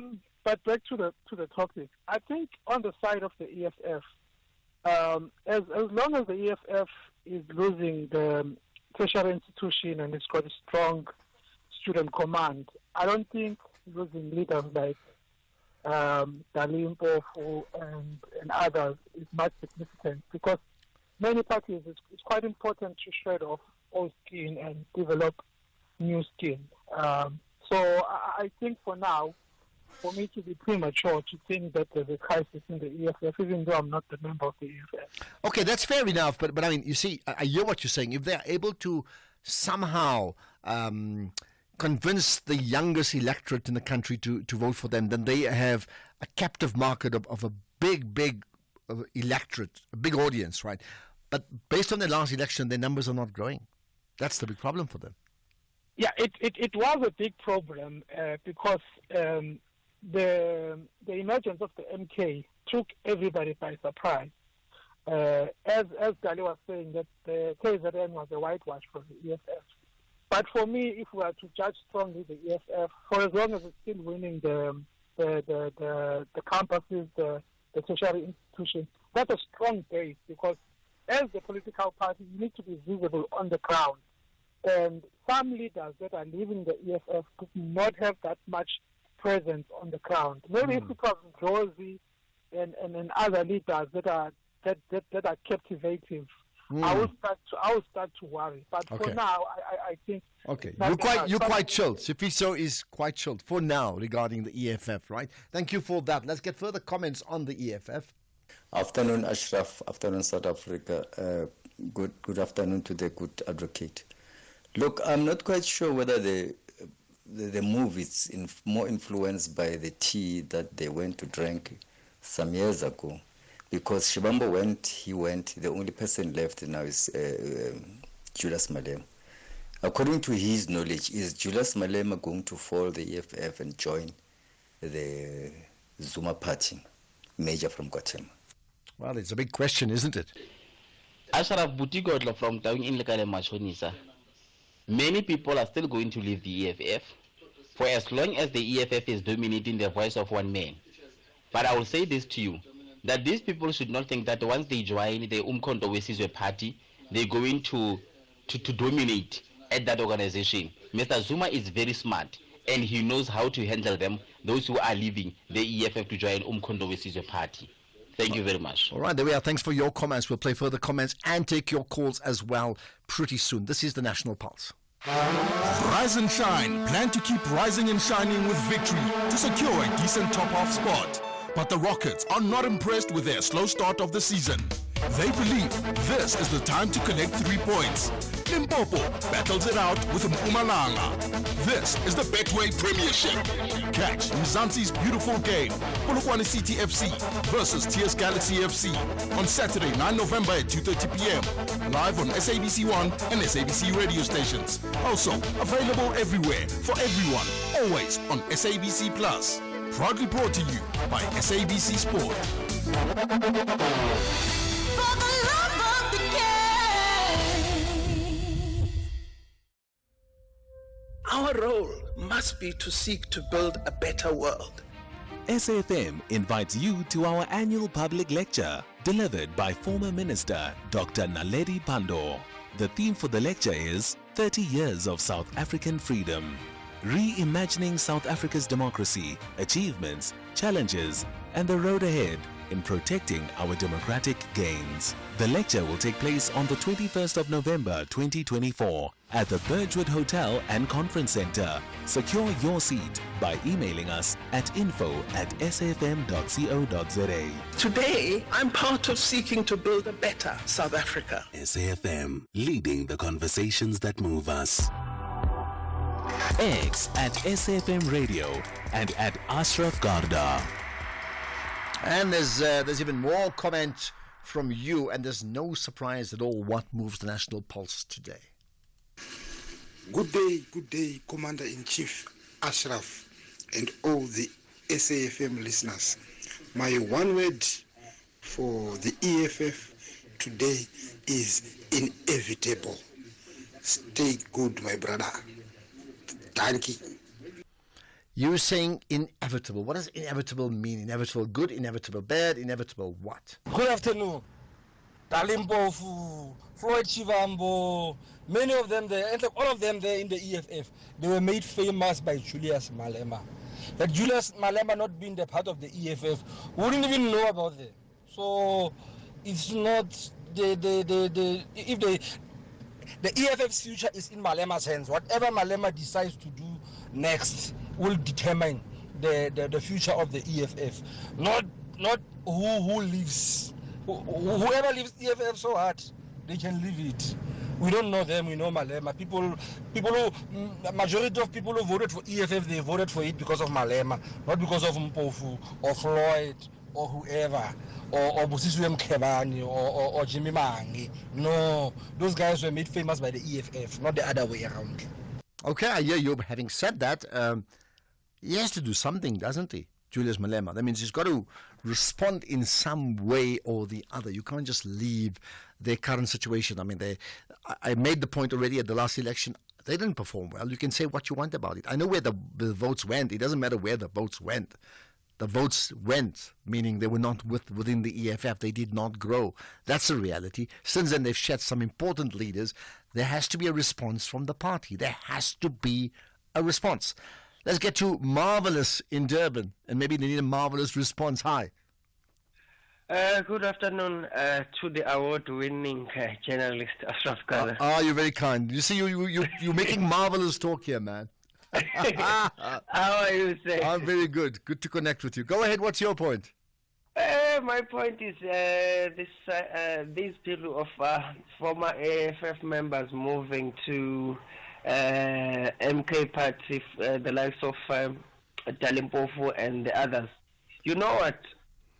Quite honest, to be honest, I'm 31 this year. In my entire life, I've voted 3 times. That was in 2014, 2019, and this year. For the past, like all the time that I've voted, I've only voted for EFF, all because of Malema. But as much as I love EFF, but Malema sometimes can sound like a dictator. If you remember his view regarding the foreigners, the foreign nationals, when most of the sort of yes. So most of the time, I doubt Malema consult with his like members and so forth. He just says what he wants to say.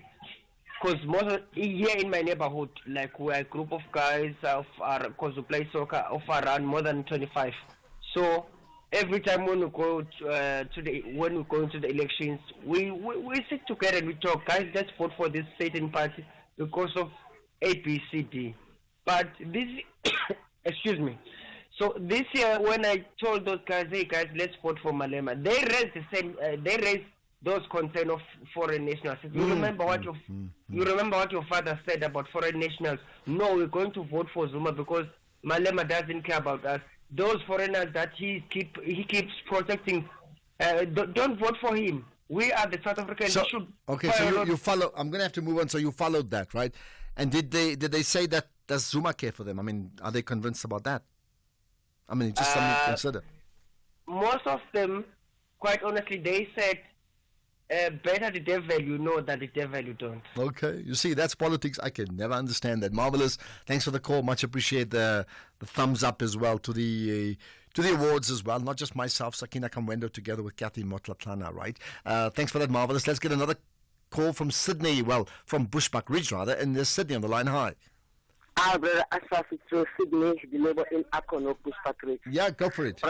Yes, thanks. Brother Ashraf, the reason, in my opinion, why the Democrats lost it in USA, it is because of the cruelty of what Israel is doing, in my opinion, to the Palestinians. They are supporting and abetting of Israel when Israel painfully destroying life in Palestine, young children in Palestine. So let me understand this. Are you saying, you're saying that the Democratic Party's policies in being supportive of the position of Israel against the Palestinians cost them votes? Now, why do you think others may have voted for Trump? I mean, it's not like their position has been any different.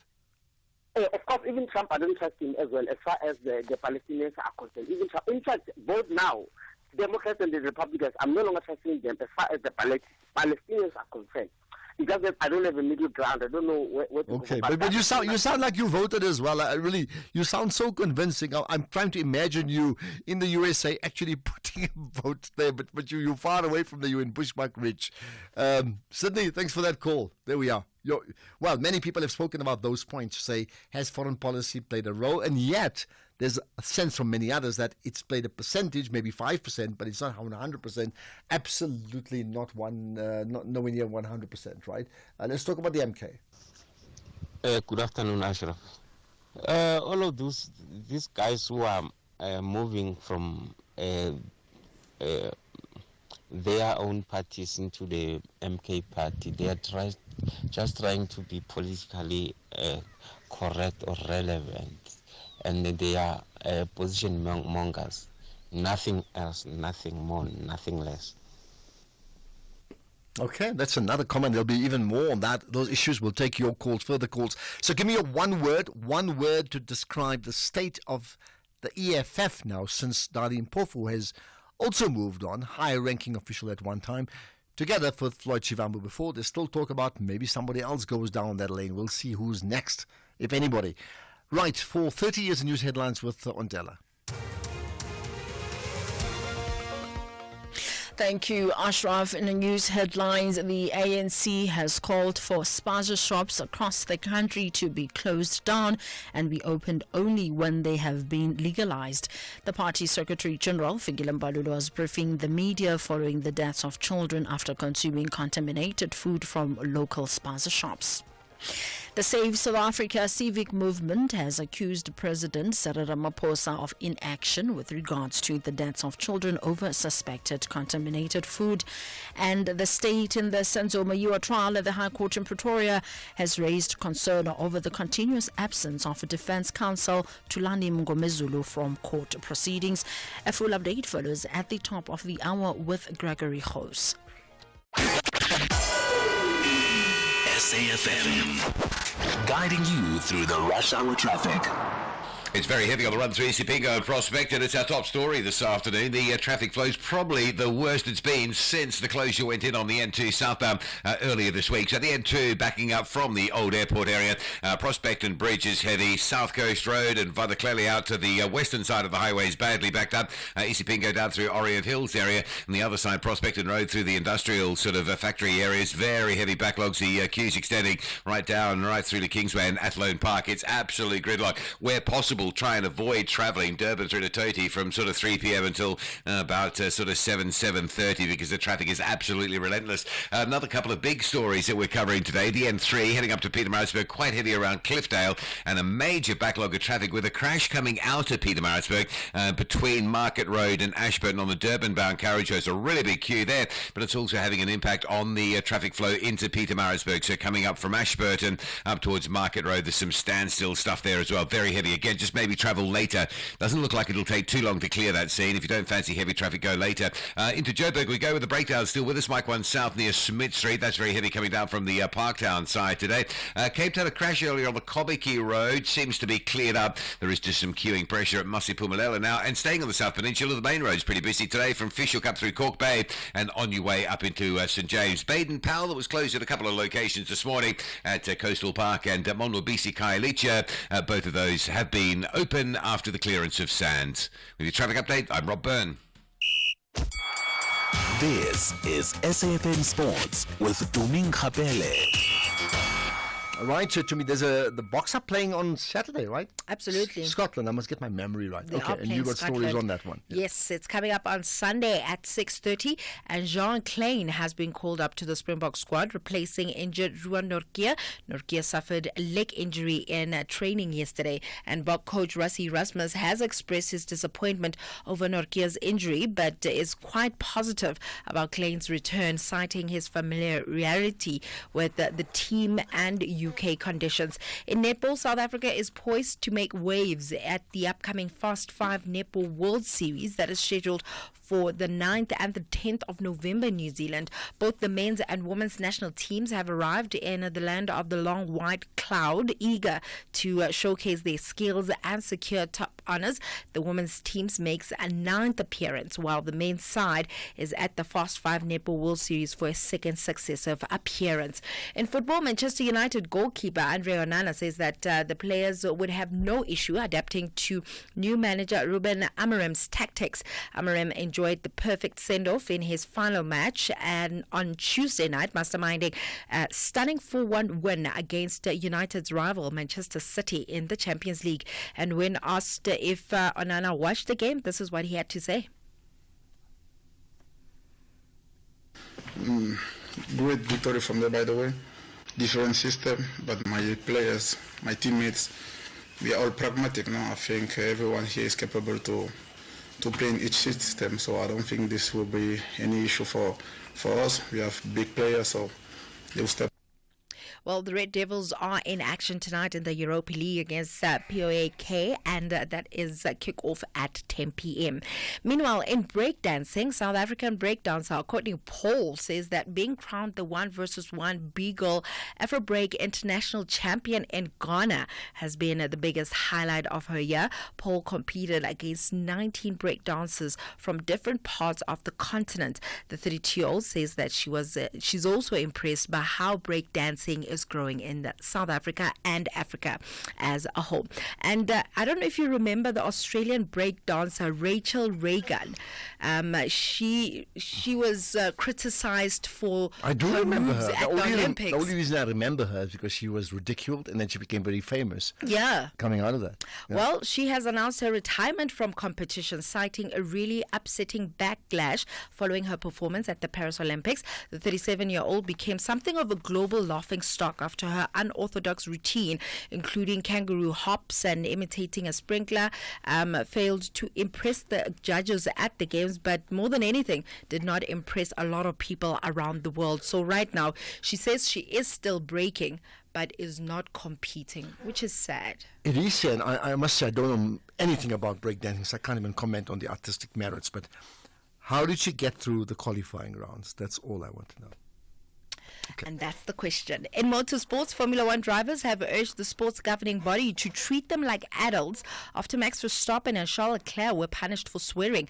The Grand Prix Drivers Association has also criticized FIA President Mohammed bin Sulayem for his tone and language when addressing the topic. In an open letter, GPDA said, I quote, there is a difference between swearing intended to insult others and more casual swearing, such as you might be describing bad weather or indeed an inanimate object such as an F1 car or a driving situation. We urge the FIA president to consider his own tone and language when talking to our members' drivers or indeed about them, whether in a public forum or others. Furthermore, our members are adults. They do not need to be given instructions by the media about matters as trivial as wearing of jewelry or underpants. Anything's off with tennis. Jannik Sinner avoided his key rival Carlos Alcaraz at the ATP Finals group draw today. Sinner was drawn in the same group as Daniil Medvedev, Taylor Fritz and Alex de Minaur at the tournament in Turin, which starts on Sunday, while reigning French Open and Wimbledon champion Alcaraz was drawn in the same group as Alexander Zverev, Casper Ruud and Andrei Rublev. With that said, it's a wrap from my side for now. I'll have more in the next hour. Okay, perfect. More sports, in an hour. The Market Update, Monday to Thursday, 6 to 7 p.m. Want to stay ahead of the financial game? Join us tonight from 6 to 7 p.m. for an insightful journey through the day's market developments, financial updates, and investment news. Tune in for your daily dose of financial intelligence as we navigate the twists and turns of the financial landscape with expert insights. Only on the SAFM Market Update. SAFM Market Update with Jimmy Muyaha. Economic news on SAFM. Facts and figures you can count on. Right, let's get to the markets then with Makwe Masilela, the Chief Investment Officer at Makwe Fund Managers. Makwe, good to connect with you. In fact, we'll connect with Makwe in just a moment. Let me remind you, I've made a note of this already. Excuse me, and you should do the same thing. 21st of November. That's the day that the annual SAFM lecture will happen. And this year it's at the Birchwood Hotel, 21st November, Boksburg. Naledi Pandor is the key speaker. She'll deliver that lecture. You, by the way, can get there yourself, mahala, free. All you have to do is just email us, info@safm.coza. And tell you what, if you're there, well, it's a chance that I will say hello to you as well. Love to do that, so you know what you need to be doing. Right, Makwe is with us. Makwe, let's talk about Truworths as well as local and global markets. Afternoon to you and to the listeners. Ashraf, Truworths share price is down 5.6%. We've seen that the group retail sales are down 2.8% and account sales now make 46% of group retail sales. Before Ashraf, it was 47%, and those account sales rose marginally by 0.4%, while cash sales increased by 4.9%, and Truworths Africa retail sales increased by a disappointing 0.2%, and they continue to apply strict credit granting criteria, and general trading conditions in the UK remain suppressed as consumers continue to adopt a cautious approach to spending. Notwithstanding these conditions, Office UK has managed to prove to be resilient, and Donald Trump's win and threats of more tariffs raised expectations for more Chinese stimulus. China has been grappling with weakening domestic consumption and also property crisis, with exports being a rare bright spot, and in October exports were better than expected, while imports fell by 2.3%. As of the US dollar hovered off a 4-month high, we started the session leading the rand to strengthen, and the rand was also helped by firmer commodity prices. And remember, we've been waiting for the Bank of England rate decision, and later we'll be waiting for the Fed rate decision. And as expected, the BOE had cut their rates by 25 basis points. And with the Fed, as much as it is expected to cut by 25 basis points, focus will be on any clues that they could skip a cut when it comes to December. And lower crude imports in China outweighed supply risk from a Trump presidency, and also output cuts caused by Hurricane Rafael. We see Brent crude is down 1% at $74 a barrel, and gold prices are up as traders awaited an expected rate cut from the U.S. Central Bank later tonight. And we see gold is up 1% at 2,685. Platinum is up 0.4% at 989. And stocks are attempting to extend post-election rally with the GSE joining today, and we're up 0.7%, led by our resources. And markets will be keen to hear answers from the Fed chair about what does Trump return mean for economic growth and inflation. And we've seen the rand firming almost 1.5% against the US dollar, is now 17.33, and 22.48 against the pound, and 18.69 against the euro. Perfect. Let's connect again tomorrow. Thanks for that, Makwe Masilela. Right, we're going to now connect to the big issues around the borders between South Africa and Mozambique right after this. You are listening to the National Pulse with Ashraf Garda. So you'd be aware that yesterday I had a chat with the Border Management Authorities Commissioner, that's Dr. Micah Masia Pato, about the situation at the Lebombo border post. So an update on that around lunchtime today. The Border Management Authority, SAPS, as well as the South African National Defence Force were getting ready to once again close the Lebombo border post after it was opened this morning. So what's the position right now? The SABC News reporter Motsebi Monareng is with us. Thanks to you for connecting with us, Motsebi. You are now connected to the National Pulse. Yeah, good afternoon to you and to your listeners. Right. What's the pulse rate like between, people in Mozambique and the South African border? Yeah, at this time, it is quiet. I can call. Oh, okay. Let me see if we can just get... I think we're struggling to connect with you, I'm afraid. Let me just see if Keys can sort out your line. Let me do this. In the meantime, as Keys does that, let me just play some more of the voice notes that we've gotten. And here's one saying it's not the end of the EFF. Good day, Ashraf. How are you? Paseka here. Thanks for a good show, as always. I'm not certain that it is yet time to call EFF out. I think EFF appeals to a whole lot of different communities, like young people. So for EFF to be losing Abu Dalimpofu, Abu Floyd Chibambo, they're not living in thousands. They're living in tens, if you may call it that way. But it's not the end of the EFF. Don't write Julius Malema out yet. Okay, maybe your point is valid, but it may not be the thousands, but each one of those people have got a following and they have huge symbolical value. There's symbolism around them, okay? You can't ignore that. And if, for example, it doesn't matter, then what we have to deal is with the numbers right now. The EFF needs to grow in numbers.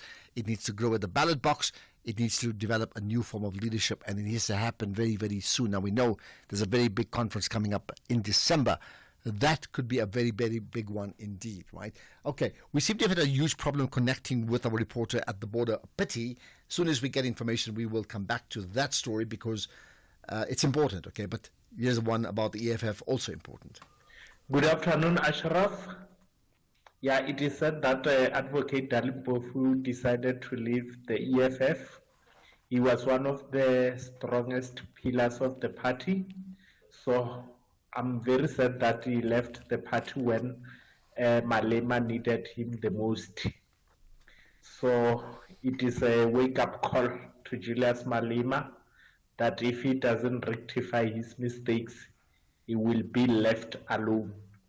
Thank you very much, Peter Maila Machaba from Interesting. Left when Malema needed him the most. I mean, even in that interview, there's not always enough time, and I wish I had the time. I did ask him about Malema, of course, but I wish I could have even more about to say, is this a vote of no confidence in Julius Malema? Of course, he probably would say no anyway, right? Okay, let's see if we can now reconnect to our reporter at the Lebombo border post. Motsebi, you there? I'm here. I'm not sure whether now you can hear me properly. Okay, I think you sound much better. So thank you for that. Right. Okay, tell us where you are and what's happening on the border. I'm right at the port of entry at Lebombo, but on the other side of South Africa. I can confirm to you that it is closed completely. There's no movement. You can't even see any vehicle moving here or coming from Mozambique, or either trying to go into to Mozambique, or coming to South Africa. It is bad. Earlier on, I spoke to some of the truck drivers who are saying that they've been here since Monday. I think you can imagine how is the frustration. Some of them, they do not even have the base where they can even drive and park their trucks. So they are just next to the street waiting to hear whether the border post will be reopened so that they can be able to travel to Mozambique. And I understand the border post was open this morning and then shut. So why was it shut today? It means what we got from the commissioner of BMA is that the protesters in Mozambique, they started to regroup, and it was no longer safe either to process people of Mozambique to cross into their country of birth. So that is why they decided to completely shut the port of entry. Remember, yesterday when it was partially opened, he indicated clearly, Dr. Masia Pata, that if it happens that it is not safe, definitely they will close it. And they were advised by the Mozambican authorities to completely close the border.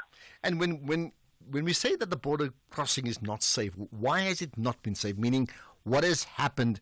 I know about the election, I understand that part, but what I'm saying, when people get to the border, what are they trying to do? I mean, give us an insight into that. You know, the protesters are so violent, and as a result, to remember that on Tuesday night, they torched some of the offices on the Mozambican side and 2 vehicles. So I just got from a reliable source who says they are saying that they're going to touch some of the offices that were not touched on Tuesday. Therefore, it means if it happens, it's going to be terrible. And we remember that Mozambican authorities, they've also deployed soldiers to ensure that they protect this infrastructure. But it becomes difficult now. If they are going to do that, it means the frustrations is going to amount. I would imagine these truck drivers, the people who wanted to go to Mozambique, or those that are still stuck in Mozambique wanting to come back in South Africa, I don't know what's going to happen. But we still believe that if there will be engagement with the protesters, obviously that will bring solutions to the problem. Now, I would think that, there are 2 types of people who would go between South Africa and Mozambique. One would be pure traveler, let's call it holiday makers. Others may come for study purposes. But an important part out of that would be commercial trade, right? Big trucks going up and down those 2 countries, connecting and transporting of goods. So that has come to a standstill. That has a commercial impact as well, right? Indeed. Remember, this cargo transportation, obviously, it talks to the economy of the country. And when it is stuck there, I would imagine the business, how it is going to be impacted. And parked there, it means business, it came to a standstill. And obviously, you have the drivers who are workers who are expected to be paid by the end of the month. Therefore, this is now a challenge. And some of them, they are saying, we are just waiting for instructions from our line managers because we cannot move here. Some of them, I spoke to the managers who says they've instructed them to drive back because they do have a base where they can able to park the truck there, because even at night it's not safe. You would know that there will be some elements of criminality which can also emerge when they are parked there. And again, the issue of nature, when it calls, they are just on the street. You imagine what will then happen. Some of them, I saw them holding 5 liters of water, saying that we've been here since Monday. We no longer have water. We are struggling because the queue itself is about 30 to 40 kilometers, you would imagine. But I don't know, because the BMA has also advised them yesterday to say if it happens, they can use the Richards Bay Harbour or the Durban Harbour to transport these goods. So if they are stuck here, it means it's business and agreements. That is why they cannot move. Okay, that's where we're going to leave it for now. Thank you for your time. Motsebi Onareng, the SABC News reporter who's been covering the story around the closure of the Lebombo border connecting South Africa to Mozambique and vice versa. And as you've heard, opened, it's been very erratic the last few days, but opened this morning, but then shut around lunchtime as well. And that is because of some serious civil unrest within Mozambique after the contested election that many of the people outside the ruling Frelimo party were totally dissatisfied with. That is a big story indeed. I'll take more thoughts of yours, but give me your one word. In fact, I need to read out some of those one worders. Just one word. You can text me 0614 104 107. What's one word that you would use to describe the state of the EFF now since Dali Mpofu has moved on to the MK party? If you're tweeting, that's great as well. Tag me, Ashraf Garda. Tag SAFM Radio as well. Use, as always, that hashtag The National Pulse. South Africa and India will produce hot performances as they both want to triumph during their third T20 contest. The visitors want victory to ensure a joyful tour, but hosts Mzansi refuse to fold their arms. What a summer without cricket! Catch the heated third T20 international action between South Africa and India on Wednesday, 13 November at 4:30 p.m. live on SABC3 and 4 p.m. on Radio 2000. With reports on various SABC radio stations. Also available at your fingertips on SABC Plus. Proudly brought to you by SABC Sport. For the love of the game. Our role must be to seek to build a better world. SAFM invites you to our annual public lecture delivered by former Minister Dr. Naledi Pandor. The theme for the lecture is 30 Years of South African Freedom. Reimagining South Africa's democracy, achievements, challenges, and the road ahead in protecting our democratic gains. The lecture will take place on the 21st of November 2024 at the Birchwood Hotel and Conference Center. Secure your seat by emailing us at info@safm.co.za. Today, I'm part of seeking to build a better South Africa. SAFM, leading the conversations that move us. Ashraf Garda on SAFM. Okay, let's talk about something that must concern you and concerns the refurbishing of old servers. So we all know this, you have servers. I'm talking about, computers, laptop servers. And at some stage, they reach the end of their use in an organization. So what actually happens to them? I mean, sometimes you just dump it on the side, or you store them and you mark it for disposal. What is it that you do? Well, there's a sense that you could do something better with it, right? Ryan Birkenbach is with me, who's the ITED manager at Desco Electronic Recyclers. Ryan, good connecting with you on the National Pulse. Hi, good afternoon, Ashraf. Thanks for having me on your show and being able to showcase some of the sustainability initiatives that are out there. I think it's a very important topic. Well, thank you. We certainly want to raise the issues of having more tech discussions on the show because it's that important. So, give me the problem and how you're solving the solution. You're solving the problem with your solution. All right. So what we are trying to do is we're trying to encourage companies to, instead of just disposing and doing a destruction on their ICT assets, to look at the option of refurbishment.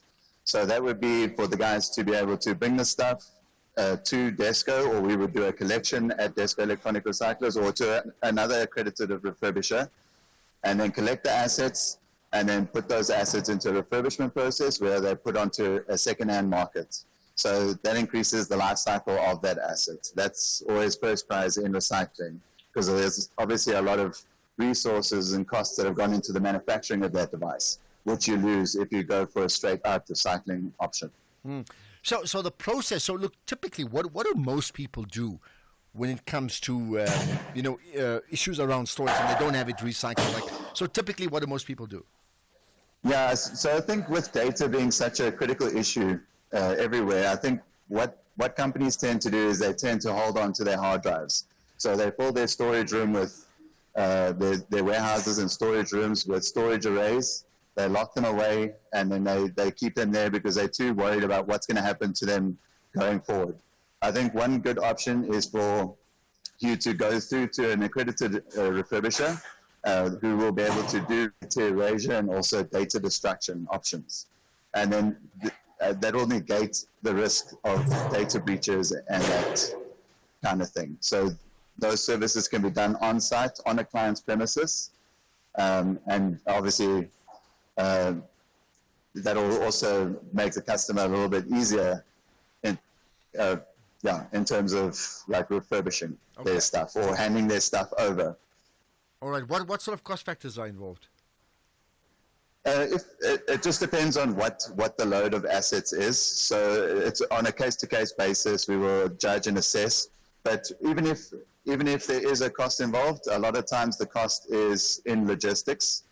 For servers and computers and laptop hardware, there normally isn't a hazardous fee charge associated to it. With objects like printers and stuff, it is a little bit trickier because there is some plastics in there that cannot be recycled, so which obviously cause a problem. But for your general, and if the quantity is enough, there is always money to be had. And then obviously there's disposal certificates that will be issued out to show that companies have been disposed of have disposed of their assets correctly. Okay, that's good. And certificates of reuse, and which is becoming more and more important in today, where a lot of companies are looking towards their sustainability goals and also like the ESG scores. And what has been the uptake on this? Oh, it's been fantastic. Today we spent the day at the Dell Technologies Forum, and it's amazing how many big organizations have reached out to us and gave us their contact details to talk about sustainability and to talk about how can we improve our ESG scores and how can we improve our recycling scores and our CSR.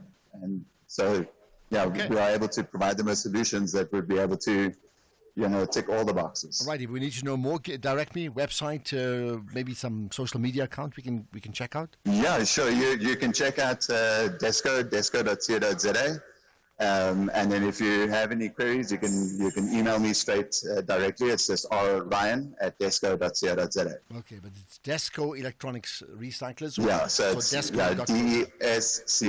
Okay, yeah, perfect. Thank you for your time, Ryan. Thank you very much, Ryan Birkenbach, appreciate the ITAD manager or ITAD manager in this case at the Desco Electronic Recycler. So Desco, DESCO.co.za. Okay, let's see if I can pick out some more comments from you. And many people dropping voice notes and other recordings from anywhere around the country, often around the world too. Ashraf Mtakatayo in Cape Town, good afternoon. Regarding Advocate Dalimpofu left EFF and the others who already left EFF, I would like to come to us on the ground, the voters, that we mustn't take the politics serious to the point that we can kill each other unless really we are not mentally matured, because these guys, they showed us that they are not taking this serious. They can marry with many partners anytime when they want, but we're killing each other because of them. I think we need to follow policies and the party that is delivering to its policies, other than saying that I'm a diehard of this party for nothing or maybe for history. Takatayo, Cape Town. Okay, there we are. Don't take them seriously. Someone said, did you ever take them seriously? I mean, seriously? Well, I think one thing we do know, that, with politicians, yesterday's enemies are today's friends, today's enemies, yesterday's friends, and I'm just think about what I said. I don't think I'm off the mark there. Not at all. Hi, Ashraf. My one word for the EFF, bleeding, hemorrhaging. Okay, got that, bleeding, hemorrhaging. And I think I get it now. And yet many others are more optimistic. Evenings, welcome to High Flats. Yes, I can say one way to describe the EFF, I'll say stacked. They are stacked. But yeah, I have to say I'm not a member of any political party, but it's so sad what is happening there, the EFF. But life. It's Pangwa Shibasa in High Flats at Kopo. Okay, there we are. Again, a range of opinions. Thanks for that, right? Okay, let me tell you what's going to come. So we've had a conversation with Dali Mpofu earlier on. You can actually listen to the entire podcast. We'll drop it just now. But we're going to play some key sounds from that conversation just now, and then we'll get an analyst who really has been following the MK Rise story. We'll do that, all of that coming up soon. But first things first, it's the news. It's 5 o'clock. Here's Greg House.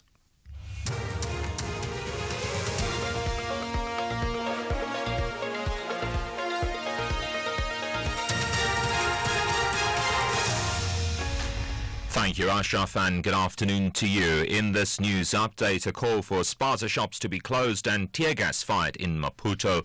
Good day to you. The ANC's called for spaza shops across the country to be closed down and be opened only when they've been legalized. The ANC's Secretary General Fikile Mbalula was briefing the media following the deaths of children after consuming contaminated food from local spaza shops. At least 9 children have died in recent weeks in Gauteng alone. Mbalula says they will not sit back and allow this situation to continue.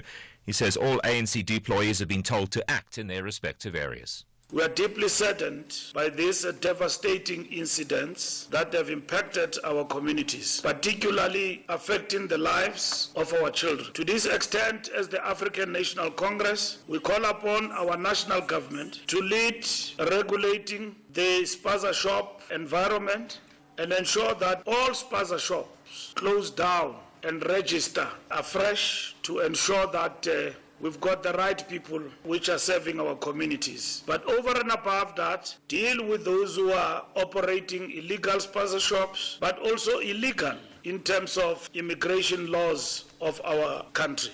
Meanwhile, the Save South Africa civic movement has accused President Cyril Ramaphosa of inaction with regards to the deaths of children over suspected contaminated food.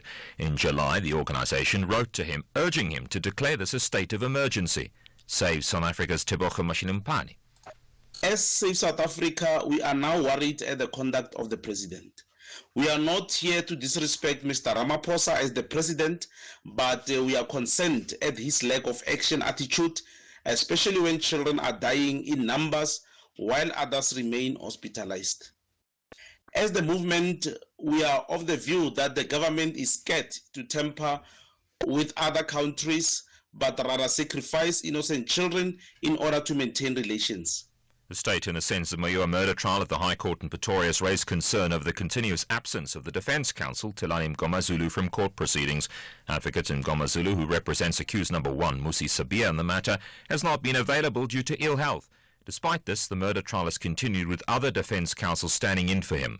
Today, the defence was expected to begin with cross-examination of lead investigator, Police Brigadier Bongani Ganinda. The case has adjourned for the day. State Prosecutor George Baloy has addressed the court about his concerns. We are really concerned, my lord, about his continued absence, and we feel that at some point he'll have to come put on record that he agrees that the proceedings may continue in his absence, and as to how he will keep himself abreast of the developments in the case. A woman has tried to get on the stage where President Ramaphosa and AmaZulu King, Mrs. Zulu Kazwelatini, were seated during the unveiling ceremony of a statue of King Shaka at the Durban International Airport. She was removed by bodyguards and police officers. She was escorted by law enforcement from the venue. It's not clear why she took that action. Police in Mozambique's capital, Maputo, have been firing tear gas to try and stop opposition protests against the results of last month's disputed election. The country's seen weeks of unrest following the win by the Frelimo ruling party, which has been in power for almost 50 years. The BBC's Will Ross has more. The Defence Ministry has threatened to bring out the army. There are already some army trucks on the streets, but we've seen a lot of tear gas from the police. But they're facing a vast number of people who are simply not accepting the result of the election. And in fact, election observers did point to a lot of discrepancies. The fear, having seen at least 18 people killed already, the fear is that if the police and possibly the army decide to simply use force to try and crush this, we could see a lot worse in terms of the number of casualties on the street. Top story, the ANC called for spaza shops across the country to be closed down and then only opened when they've been legalized. That's SAFM News. I'm Greg Khus. And coming up in your sports this hour, Hugo Bruce named his 23-player squad for AFCON qualifiers. Springboks call up island-based Klein, and SA break dancer Courtney Paul crowned African champion. More details at 5:30. SAFM. guiding you through the rush hour traffic. From the traffic desk, our top story is the sheer backlog of traffic. Very heavy volumes, long delays. Prospecton through to Manzamtoti, not only on the N2, but also on local routes through Prospecton and Isipingo. I've just flipped a video up on x.com at Traffic SA. You can have a look at the N2 South, and you can see why it is our top story. So not only are the local routes gridlocked, but there's a whole pile of traffic coming from the airport, the old airport area, making your way down to the N2 South closure at Joiner Road. It's quite amazing. You'll see that video, and you'll realise why you don't want to be travelling this time of afternoon during PM peak. Just taking KZN, there's a bit of a backlog going out towards Pietermaritzburg at Key Ridge, Cliffdale. That's quite slow today.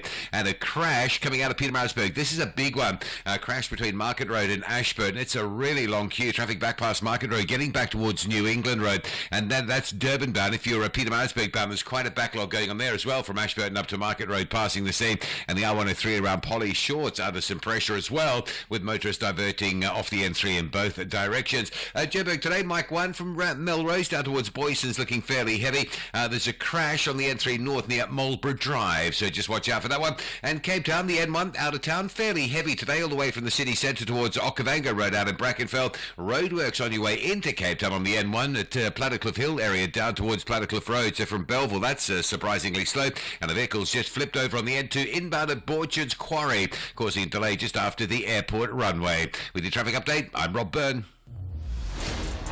16 teams of Mzansi Africa's Elite League are back to the battlefield. Namandla Masha. They all believe Ukutukusoba right, Kube bright, as they navigate the path to the final. This is the second edition of the Carlin Knockout Cup. Fagukesi. Catch the unmatched passion and drama of Ipola Lasemzansi, the Carlin Knockout Cup, live on SABC 1 and SABC radio stations. Also available everywhere for everyone, always on SABC Plus. Proudly brought to you by SABC Sport. For the love of the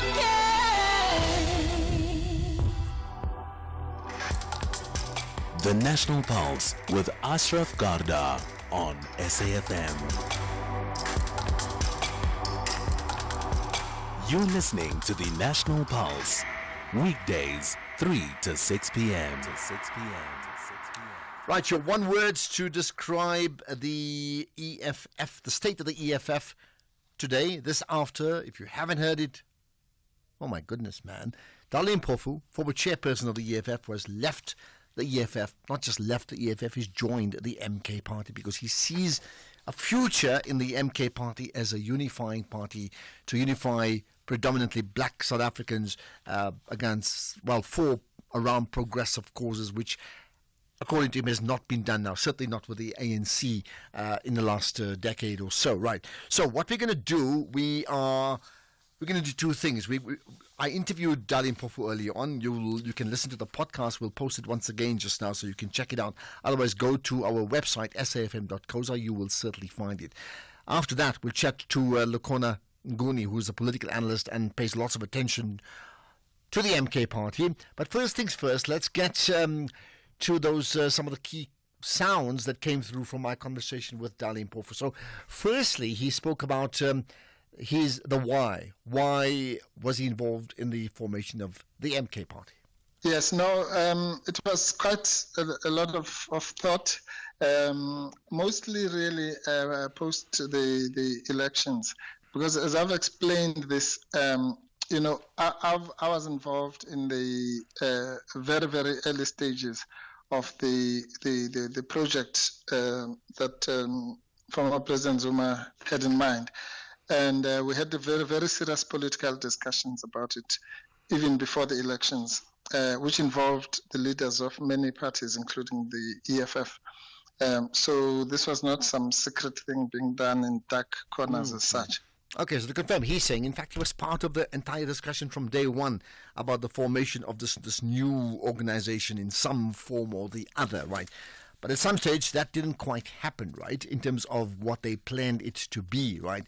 So the question now is, what about Dali Mpofu and his thoughts that I put to him that I think what summed it up if Dali Mpofu felt that he reviewed his position with the EFF after the election that just passed us May 29, that effectively the EFF, they underperformed, and he doesn't agree.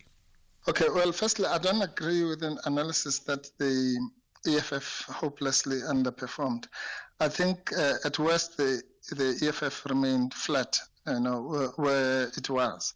But also, the maybe because MK was the new flavor of the month, people thought that it had single-handedly toppled the ANC, but that's also not true. I mean, if you look at the results objectively. So it was not the so-called hopeless underperformance. The issue that really the most significant political development after 29 May is the fact that the ANC, that's the part that you can say hopelessly underperformed. Everyone almost had a sense that it might go below 50%, but not as far as 40% or 39%, depending on which numbers you are using. Okay, I mean, subsequently did make the point that, which is where I told him that, in fact, the EFF underperformed from a low trajectory, low level compared to the ANC from a higher level. And they're really not the same thing. 10 or 12% versus 50% and above are not quite the same. Anyway, we continue talking about other percentages around the 2024 election, and this is what Dali Mpofu said. Now, maybe we'll debate the statistics on another day.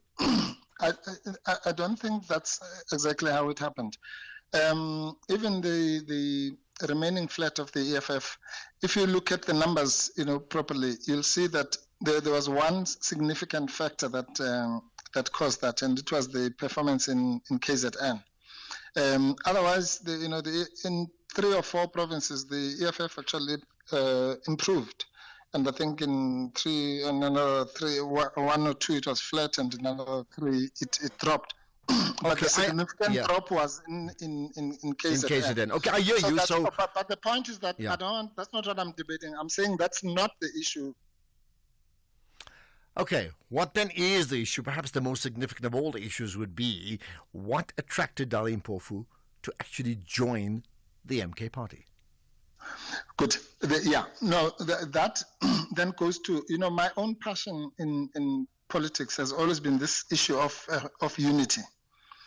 And it's a role that I've played even in the EFF. When the EFF was formed, I was assigned to a portfolio called Special Projects, and that was to go and talk to all the other organizations. We had meetings with the PAC, with ZAPO, with unions, and all sorts of other organizations, with a view to say we need a united, broad front.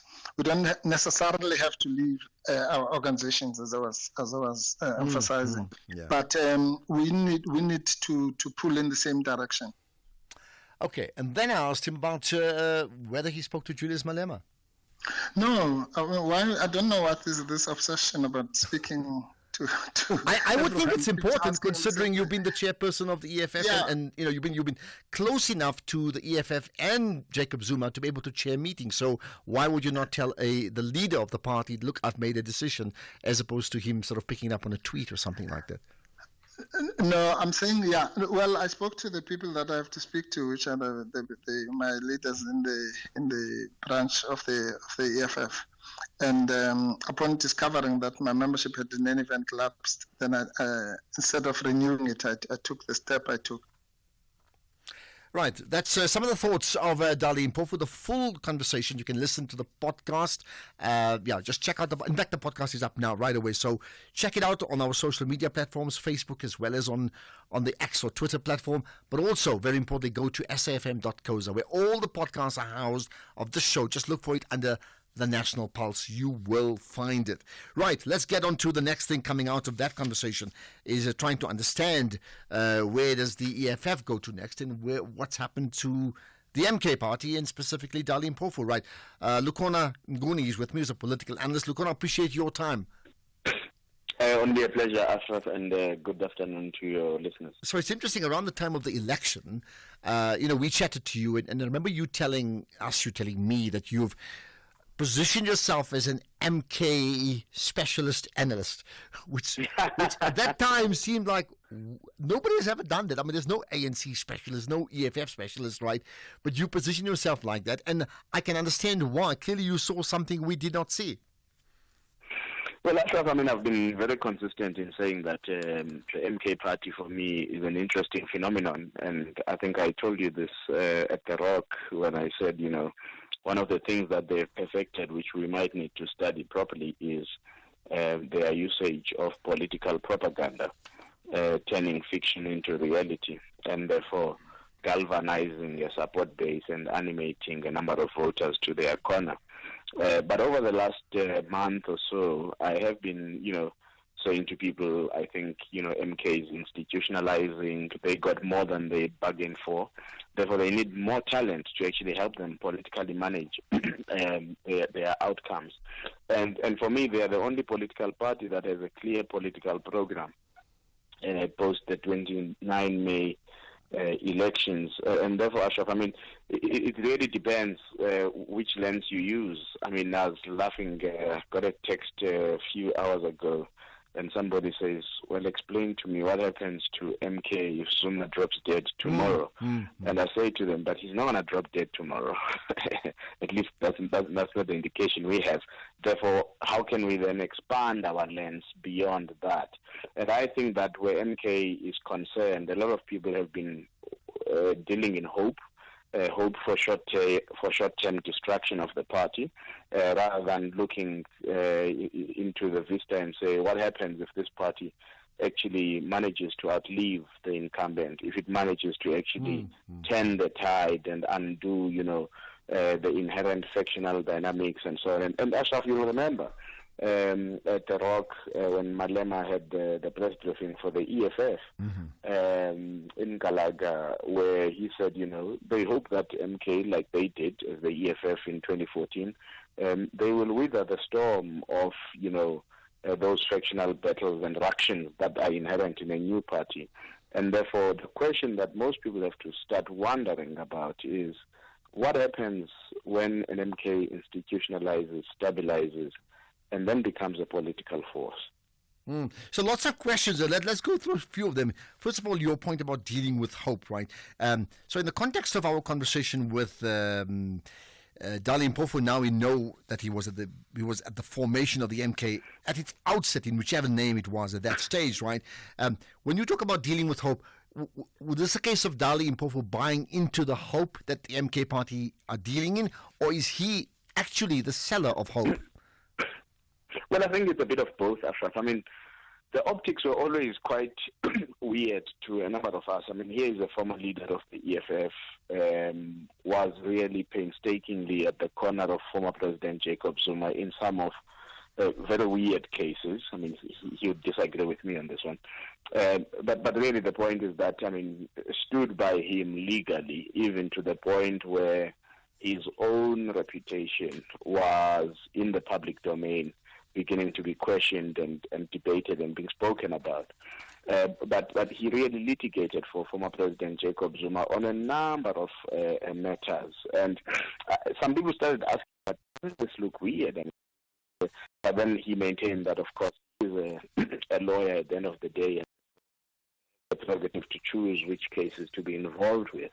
But I don't think it's surprising in actual fact. It might actually be quite late into the party for him to move, because he has enjoyed a very close and intimate relationship with former President Zuma, because, as you would know, Ashraf, the number of cases that he has been involved in, the nature of the cases he's been involved with, require deep diving sessions of briefings, digging in for information from your client and all of that. So he has indeed spent a lot of time. But I think, Ashraf, what is important, even in the interview with Mzwandile Mbeje, your sister TV station, is this meeting of October 2023. Yeah.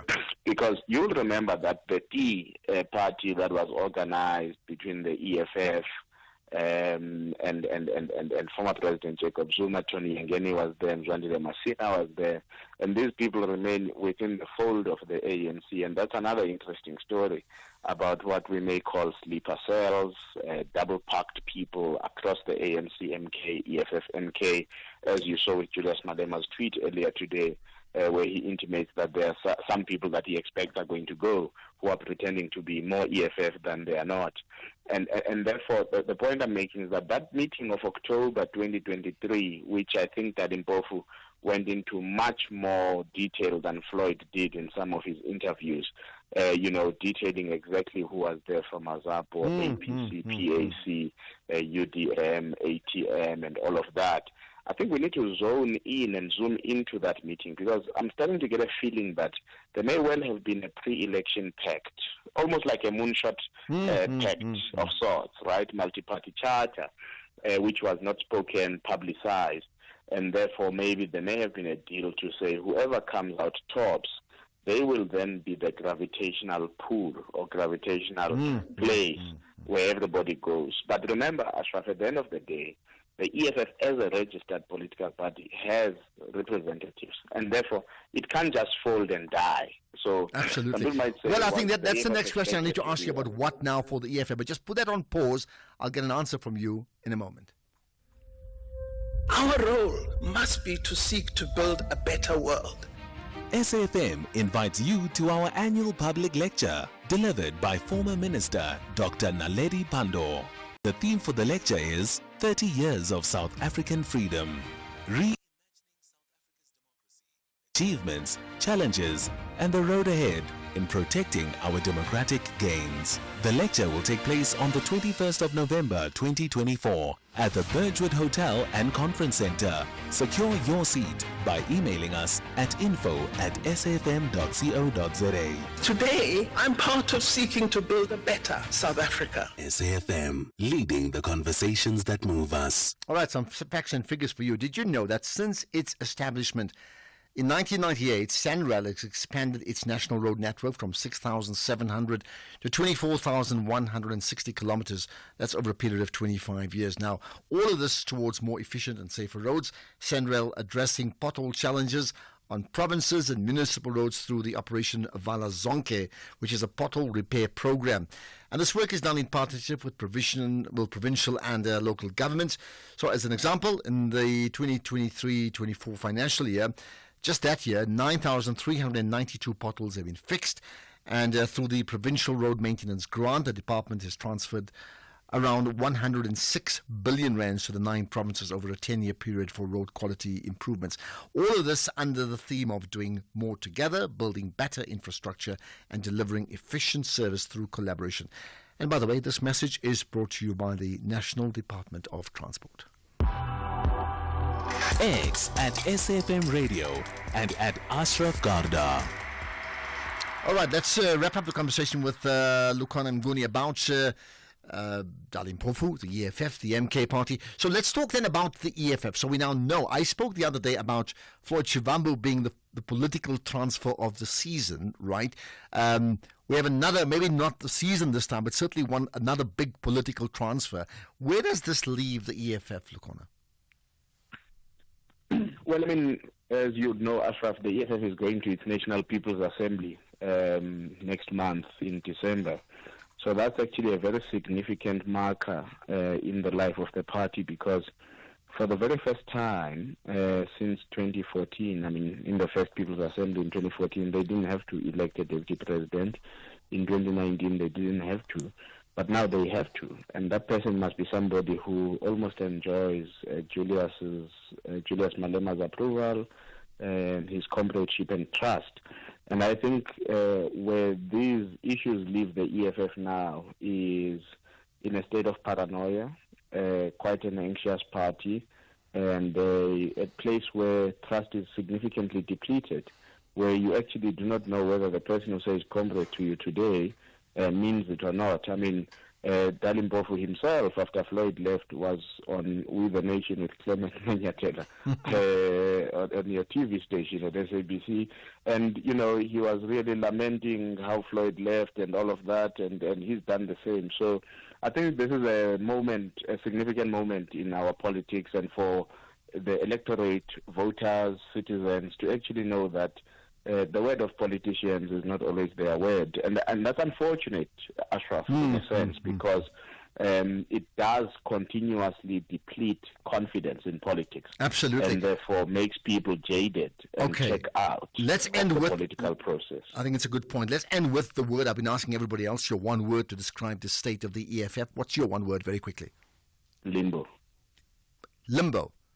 Yes. Okay, got that. Thank you for that. Appreciate your time. Lots to consider coming out of that conversation. But I agree, the EFF, certainly a party in limbo, although many people listening in are very, very confident no matter what. Lukhona Mnguni, political analyst, MK political analyst, maybe new branding in terms of what he does, or MK watcher, I would think, isn't it? Right, let's get to, we should be crossing to Sophie McQueen now. We'll try and connect with her as soon as we can, but there are further comments from others around some of the other big issues, including, of course, the EFF.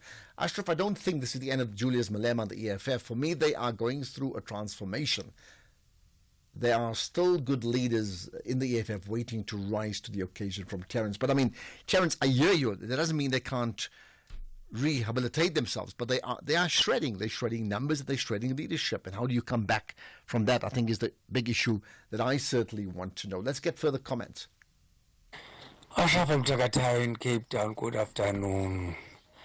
Regarding Advocate Dalimpofu left EFF and the others who already left EFF, I would like to come to us on the ground, the voters, that we mustn't take the politics serious to the point that we can kill each other unless really we are not mentally matured, because these guys, they showed us that they are not taking this serious. They can marry with many partners anytime when they want, but we're killing each other because of them. I think we need to follow policies and the party that is delivering to its policies, other than saying that I'm a diehard of this party for nothing, or maybe for history. Takatayo, Cape Town. Okay, just a reminder with voice notes, try as much as you can to limit it around 30 seconds. It just helps with the flow, so it can put in more voice notes and more people can be heard. I mean, that's really the reasoning around it, okay? Stembile from Gqeberha, hi. Yes, Mr. Yeah, go ahead. What's your point? Okay, my point would be that is true that sometimes we need not to, there are politicians that you don't need to take seriously. But as for our well-being, we need to take politics seriously, because it's surrounding our lives and our living. But on this one of these guys who's leaving the EFF, I'm happy that it is the ones who thought they were public figures in the EFF and they were earning some money from the parliament. Then what is making me happy is that they are living alone. If you can recall the first three, Umkwebana, Utatumani, and even the deputy president, they just left alone. I don't know if they've got some 2 or 3 friends that they left with. I think there should be sometimes being ashamed of themselves, because when you're a leader, you can't just lead a political party. For instance, as a deputy president, you just left alone with no one following you. That means you saw that you don't have a popularity anymore. So your only point is to go and find some greener pastures somewhere. So I'm happy for them. They must go. They will live, as the EFF will live longer. Okay, but you say you're happy, but they must be ashamed of themselves. Okay, you say they're happy and they must be ashamed at the same time. Got that? Simptomile from Gqeberha, thank you for your time. Let's here's another one that's so saying, Ashraf, most of the leaders leaving the EFF don't have constituencies. They were just parachuted. Okay, I hear you, but not everybody is a populist, but some of them who are not populist with big constituencies, they have tremendous clout, I think, and you can't underestimate that clout. Innocent Lady Brand, hello. Ashraf, how are you? Yeah, good indeed. How are you? Great. I'm so very happy for you. This is a compliment, more especially to you, the trio. Eh? Shall I call you the trio? The trio. Yeah, the trio about the nomination. Oh, I see you. Oh, I understand what you're saying. You're talking of the Bravery in Sports Awards, Bravery in Journalism Awards. Yeah, sports, and you guys, you deserve it, Ashraf. You know what I'm saying? You're very, very kind. I really appreciate it. You deserve, it's my really brother. nice. Thank you. I'm saying it. I mean it from deeply above my heart. You work so very hard for it, guys. If this is not a favor, in fact, You said it for it, and you always fight for the nation. Okay, my pulse about what I have to talk about. I don't know. Should I start with Mozambique? Well, you've got 30 seconds to say something. Say whatever you want to get off your chest. Quickly, 30 seconds. Actually, Ashraf, there is many things in my mind. Let me close it by saying I was just only complimenting you. We'll talk next time. You know what? I tell you what, call tomorrow. We must take your call tomorrow. I'll make sure that that Keys gets you to talk tomorrow. I really appreciate it. Let me just give you a quick update for those who don't know. We were talking about the Adcock Ingram Bravery in Journalism Awards, which is coming together about 30, 40 journalists, mainly broadcast from around the country. There's no one big winner. They just collectively identified 20, 30 people who are top of their game. And from an SAFM point of view, it was myself, it was Sakina Kamwendo, and it was Kathy Motlatlana. So all three of us were recipients of those awards last night. And that is the reason for Innocent being not so innocent and celebrating with us. And I really appreciate all the kind words you've said. But I can also tell you now, it's not just me. As you know, the National Pulse is you, the audience, you drive us. But then we have a team. We have Vusani, we have Keys, we have Temba, and they make this thing. They make all the magic as well, and we do it all together. So absolutely. Right. It means it's time for the news headlines now. Let's get Greg House. Quick look at the headlines. The Deputy President says some state-owned entities will be merged. The ANC's called for spaza shops to be closed down and only opened when they've been legalised. And tensions have escalated in Mozambique as protests against the election results continue there. There's a full update at the top of the hour. SAFM, guiding you through the rush hour traffic. Our top story remains the intense gridlock between Prospecton and Amanzimtoti with the closure of the N2 South from Joyner Road. We've just put a video up at x.com, Traffic SA, and the most amazing thing about that, what the video shows, is the significant backlog on the N2. When you have a look at that, there's sort of a wow factor about that, but then you realise, oh, okay, all of that traffic has to come off either at Prospecton Road or at Joyner Road and pick up those alternative routes. That's why it is so hot and so very heavy. Local routes through Prospecton, local routes through Isipingo, all the way down across the river into Mbogwen 20. It's just absolute chaos. Too hot to handle for some, as without looking at a vehicle that is up in flames on Kingsway as you get on that detour route in towards that sort of Amanzimtoti area just south of Athlone Park. So one vehicle fire, there may be more to come. The other big one, staying in KZN, is the enormous backlog of traffic trying to get out of Pietermaritzburg to Durban with quite a nasty crash at Ashburton, and that's pushing a big delay right back to New England Road. That's Durban bound, Pietermaritzburg bound. There's some pressure on the N3 as well as some heavy traffic on the R103, sort of Ashburton, Pietermaritzburg, Polly Short Street, if you like. Motorists diverting in big numbers off that N3 congestion and just clogging up the R103. Joburg's not having a bad run today. There's been a pressure on the N3 going south from Limborough Park down in towards Germiston. Quite a big crash as well if you're driving in from Mpumalanga between Emelathleni and Delmas. The closer you get to Delmas, the heavier that traffic gets into that crash. Cape Town's Marine Drive, solid today from Pardon Island all the way through to the second set of lights at Sunset Beach. Even the Coburg Road home that way is backlogging heavily from Theo Martins on the way through towards the Bloberg Road junction. With your traffic update, I'm Rob Byrne. This is SAFM Sports with Tuming Khapele. So, Springboks on one hand, Bafana on the other. Go ahead, Timmy. Absolutely. Bafana coach Hugo Bruce believes that the final 23-man squad selected for the final two AFCON qualifiers this month will get the national team over the line and book their ticket to Morocco next year. The biggest omission was defender Grant Kekana, who makes way for Mamelodi Sundowns teammate Mutobi Mvala. And here is Bruce elaborating on his decision to leave out Kekana. Yeah, that's a choice, huh? I have to leave him out because it's a choice of my side. If I take Mvala, okay. Did I have to put out Ngezana? Did I have to put out Dudley? Did I have to put out Sibizi? It's difficult. It's difficult, and as a coach, that's your job. You have to take choices. You have to make choices. You have to take decisions, and they are not always nice, not even for me, also for the player, but not even for me. So this is just a choice that I made, and I hope it was the right choice. Well, Bafana face Uganda away next Friday and host South Sudan in Cape Town 4 days later.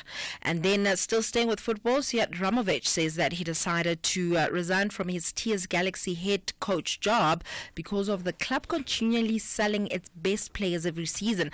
According to Ramovic, 12 players were sold to the best teams in the league, with the club receiving about 40 million rand in the last 2 seasons. And he feels that it means that he must start from scratch every season, rebuilding the team. Galaxy remain bottom of the Betway Premiership table with 2 points after 6 matches. In cricket, Proteas batter Reza Hendricks believes that there will be a different side, with some of the senior players returning for the upcoming 4-match T20 International Series against India. Since losing to the Indians in the T20 World Cup final in June this year, the Proteas have lost 4 of 5 T20 matches against West Indies and Ireland, although these series saw coach Rob Walter introduce fresh faces into the fold, and Hendricks believes this home series will be a different kettle of fish. I don't know what to put it down to. But yeah, we obviously lost that game, and then a couple of series after that, we didn't have most of our players that played in that game. So yeah, I don't exactly know what it is, but we obviously gave new opportunities to players in the last couple of series, and fortunately we didn't get the results we wanted. But I think there's a lot of learnings coming from those tours, and coming now up against India, so again another opportunity, and hopefully we can correct that and put in the results we after here.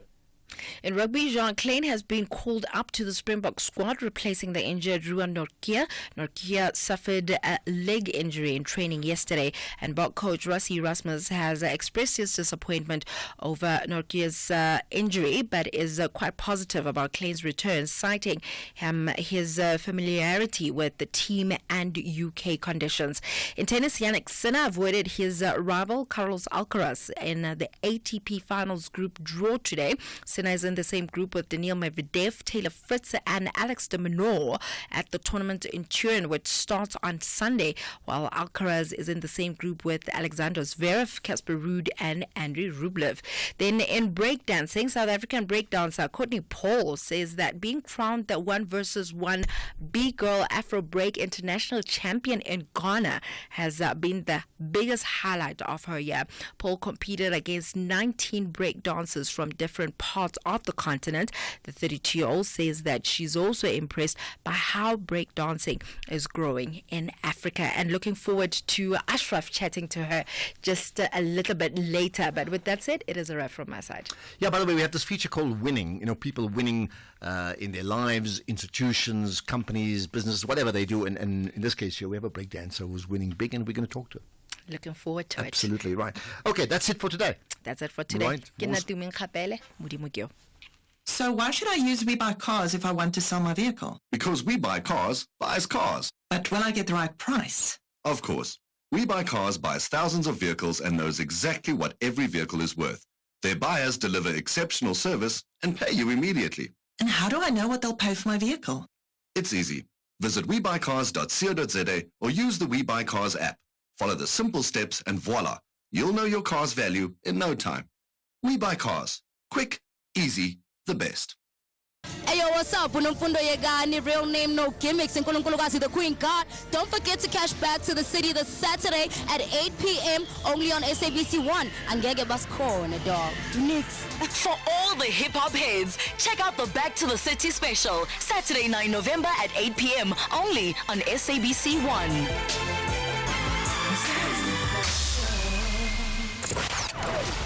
Economic news on SAFM. Facts and figures you can count on. So in the midst of all of this about the EFF and down the Impofu, we have to worry about the markets, but I suppose that is what exactly it's all about. Jimmy Moyaya hosts the SAFM Market Update, 6 to 7 daily. Jimmy, good chatting to you as always. So what's moving markets today?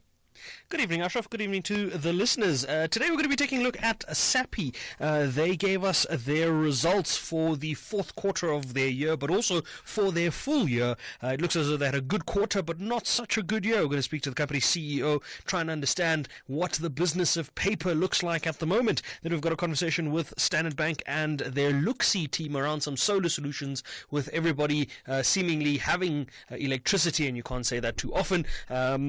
We are looking at whether or not there's still a need for solar in residential homes and how people can make use of some of the solutions that are being offered by the Standard Bank team. We've also got a conversation around FlySafair. They had a weird kind of ownership structure that was being questioned. I did a story about it around July or so to say that this structure could potentially be something that isn't allowed, and it looks as though there's been a court ruling around that structure, and we're going to see what it means for FlySafair, more importantly what it means for you and I looking to travel for the rest of the year. We're approaching the festive season. It's going to be a busy time, and it looks as though this ownership structure could potentially endanger FlySafair, and it might even force them to close down before December if they don't get things sorted out. So we're going to look at that. We're going to see what the implications are and whether or not it will result in cheaper flights for you and I. Unlikely though, but we'll look at it anyway. And then because it's Thursday, we're taking a look at an SME. We're going to be speaking to a unique business that's found a very interesting way to grow mushrooms. So we're going to look at that, and we're going to see what that business is all about and how it came about and where it's going. Before we get to that, the markets have had a recovery of a day, to be honest. Better day than it was yesterday. We clearly see that yesterday's knee-jerk reaction to the markets or to Donald Trump's presidential win has kind of corrected itself in the markets. If we look at just overall, the markets have been in the green. The Nikkei, the only international index that was in the red, down 0.5%. Mainland China, 2.5% in the green. Hong Kong, 1.9% in the green. Sydney, ASX, 1/3% in the green. The DAX in Germany, 2% in the green. CAC 40 in France, 0.9% in the green. The FTSE in London, 0.1% in the green. Nasdaq 1% in the green. S&P 0.5% at this stage, and the Dow Jones flat at this stage. Interestingly enough, US markets were all more than 2% in the green yesterday, following those numbers. And for a bit of context around that, the US markets added around 1.2 trillion rand in valuations yesterday alone. Elon Musk's personal net worth increased by about $26.5 billion. Talk about getting a bet right on the presidency, right? That's the biggest payout I think we'll ever see. But local markets also had a good day. They also benefited from what was happening in this reversal of sentiment. Industrials were down about 0.4%, but financials up 0.8%, and resources 3.1% in the green. You'll remember yesterday they were down almost 4%. So that turnaround kind of coming through to the markets seemingly settling down. All share as a result was up 0.75%, with the top 40 up 0.84%. If we look at the commodities pricing, the gold price has reversed as well. It's now back at $2,697 an ounce, around $2,700 an ounce, having gone as low as $2,640 an ounce in the early hours of today or throughout today. But we do still have some big news coming up that will likely move the gold price and the rand, which we'll get to in a second, because we've got an interest rate decision from the United States later tonight, and we're going to unpack the implications of that rate decision as well. Rest of the commodities pricing, Brent crude $74.83 a barrel, still below 75. Platinum pricing just below $1,000, $998.20. Palladium pricing at $1,037. Interestingly, both back on good terms. They could be a little bit higher, but we'll have to wait and see when that does happen. And then if we look at currencies to wrap things up, the gold, the rand against the dollar, 17 rand 31 cents, 1.4% stronger there. 1 British pound will cost you 22 rand 50. 1 euro will cost you 18 rand and 72 cents. 1 Australian dollar, 11 rand 56. Anyone looking at Bitcoin, 75,352 odd dollars a coin, 1.3 million rand there. It hasn't moved much because the dollar the rand has strengthened against the dollar, so it is slightly cheaper in terms of that. But if we look at the euro, before I go, interestingly enough, the last time the euro was at this level was March of last year. So very, very strong rand performance against the euro, and by all accounts, we could potentially get to 18 rand at this level. Be the case, right? Just let's end with a quick masterclass soundbite on what is market capitalization. In a simple equation, it is the number of shares that are outstanding, or number of shares that are in the market at that time, multiplied by the current price of each share. It gives you an idea of what the market valuation or market share or market value of the company is, but not necessarily the market value, more around how much the shares and the company would be worth if we were looking at the share price. Market value, interestingly enough, takes into account other things. So you add on things like the performance of the company, the return on equity, how much has been invested, and all those other metrics. But market capitalization, quite simply, is the number of shares multiplied by the share price. Thank you for that. You enjoy your show. You can get busy with that coming up in 15 minutes' time, 6 to 7 from Jimmy Moyaha. Right. Let's get to Sophie Mokoena. You know, it's been such a hectic day. On the one hand, we've got South Africa. We've got a transfer, a political party transfer of one person to another. We've got problems in Mozambique, and it's been well documented. But there's also been discussions and developments in Botswana. There's also been government change in Botswana, significantly so, right? So what about Julius Malema? Not so much with the EFF here, but what about him in Botswana? Sophie Mokoena is with us. There's some developing news regarding Julius Malema in that country. Sophie, good chatting to you. Hi. Thank you, Ashraf. Thank you. Right, tell us what's happened. No, you'd recall that the last conference of the Youth League, when Malema was still the president of the Youth League, that was in Galaga. After the conference, then there was a press conference, and when Malema was talking about international issues, balance of forces, he spoke about the situation in Libya, talking about the targeting of Gaddafi, and then he spoke about the situation in Botswana, because at that time the opposition was not happy about President Ian Khama at that time. And then he went further to insinuate, according to them, that there must be a regime change. And then there was a decision taken by the government of Botswana under Ian Khama to impose a ban on Malema, and he was not allowed to travel to Botswana. And this was not only Malema. Later, there were other people also who were not allowed to travel to Botswana. And this time around, it was not Ian Khama imposing those restrictions. It was his successor, Mokgweetsi Masisi, blaming those South Africans, particularly Bridget Motsepe, that they are supporting the opposition and the regime change, but he couldn't prove, and the matter was taken to court. There's a delay, even though the Reserve Bank governor of Botswana pointed out that there was no such money that left the country, because it's even that amount, it's not even the GDP of Botswana. So there were those dynamics around certain South Africans. So today, this morning, there was executive powers, the new president lifting that ban and inviting Malema to attend the inauguration, and Malema is traveling to Botswana tomorrow. Okay, so very quickly, how significant is that the new government is lifting the ban and actually inviting? I mean, there's a complete change here, right?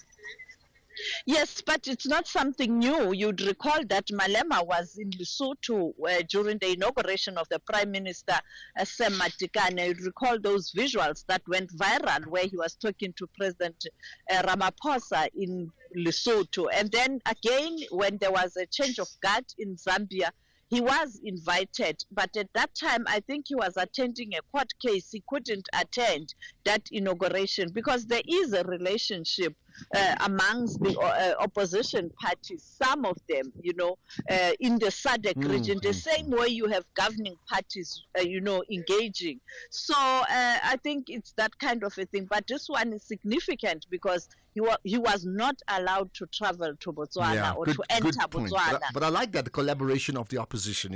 Okay, very quickly, just in 30 seconds, you spoke to Julius Malema today, I understand. What did he say about who's left the EFF for the MK party? Well, I think he sounded very calm about the situation. I think perhaps it was a surprise, but he came to accept what is happening. He has started this thing now.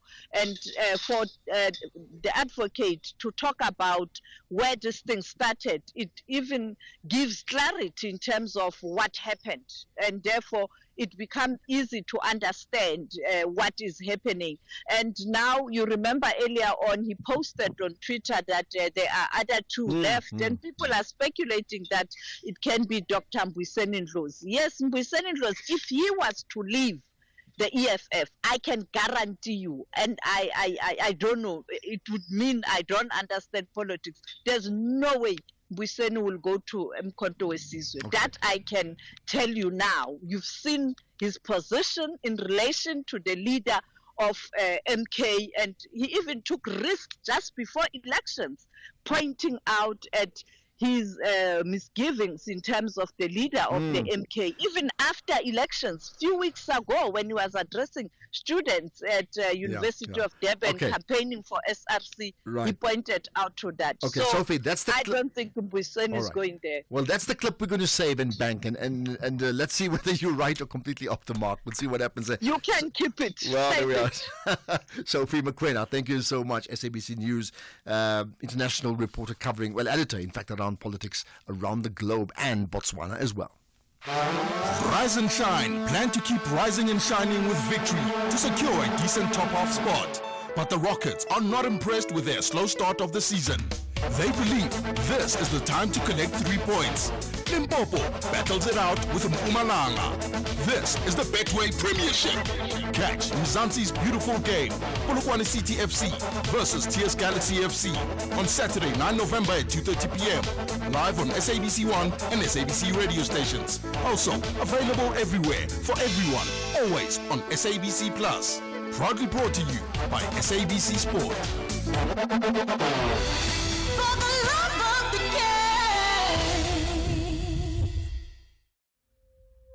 Our role must be to seek to build a better world. SAFM invites you to our annual public lecture delivered by former Minister Dr. Naledi Pandor. The theme for the lecture is 30 Years of South African Freedom. Reimagining South Africa's democracy, achievements, challenges, and the road ahead in protecting our democratic gains. The lecture will take place on the 21st of November 2024 at the Birchwood Hotel and Conference Center. Secure your seat by emailing us at info@safm.co.za. Today, I'm part of seeking to build a better South Africa. SAFM, leading the conversations that move us. Ashraf Garda on SAFM.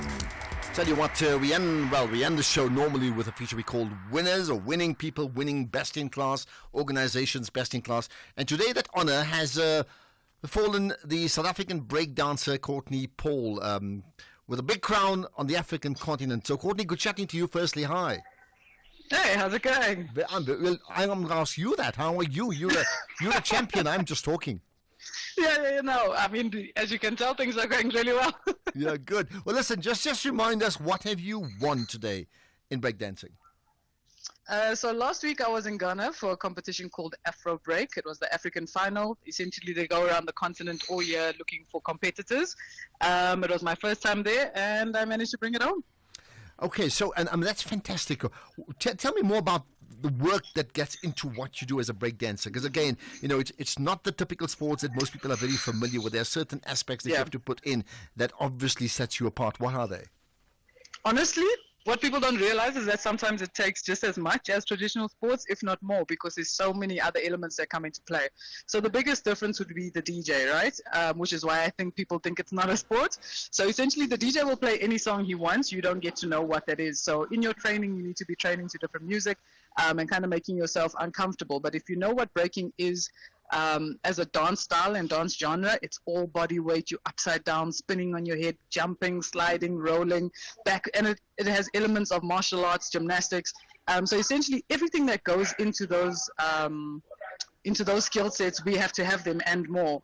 So again, normal dance training, I'll go to training in a gymnasium. I have a strength and conditioning coach. Everything you can think of, I have to do that. Okay, so you're saying if it was debating and it's an impromptu speech, in terms of your breakdancing competition, that's what you get, an impromptu, because you don't know the rhythm that's going to be played out for you in terms of the music, right?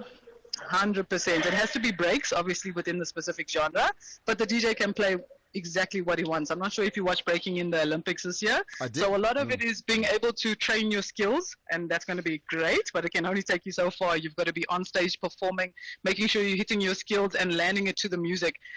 It's not good enough to just be able to do a backflip, for example. You need to be doing it on the music. How do you get into it? How do you get out of it? The creativity is a big element of it. All right, in 30 seconds, one, what does this victory, continental victory, do for you, and why do you think you're the champion that you are? I'll also answer the second one. I think I'm the champ because I put in the work. Lots of blood, sweat, and tears goes into this. Lots of sacrifice, and I think it's a culmination of all of that. And what it does for me is really just shows the movement on the continent. We're so used to seeing breaking overseas, and for me, this is important to keep really elevating platforms on the continent and doing my part, and also from a personal lens is just showing people what I'm capable of and raising my ceiling continuously. And I can tell you now, it's so cool to talk to a champion, and you certainly are a breakdance champion. Courtney Paul, thank you for your time. Much appreciated. Thank you for having me. I appreciate it. Thank you. Good to talk to a winner. Absolutely. Right, let's talk about somebody else. For many people would think about as a winner, a political winner, but maybe he's losing right now. We're talking about the EFF Commander-in-Chief Julius Malema. Now, we all know what's happened regarding Dali Mpofu, because I've got a podcast of Dali Mpofu's conversation with me, and you can listen to the podcast. Go to safm.co, you'll find it now, right? In the meantime, Julius Malema himself spoke to the EFF's national spokesperson, Leanne Matthys, on a special edition of their very own EFF podcast.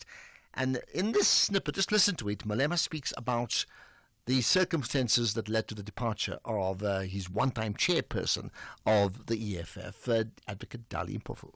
You know what I like about Dali is that there was a meeting of the opposition parties which was called by Zuma.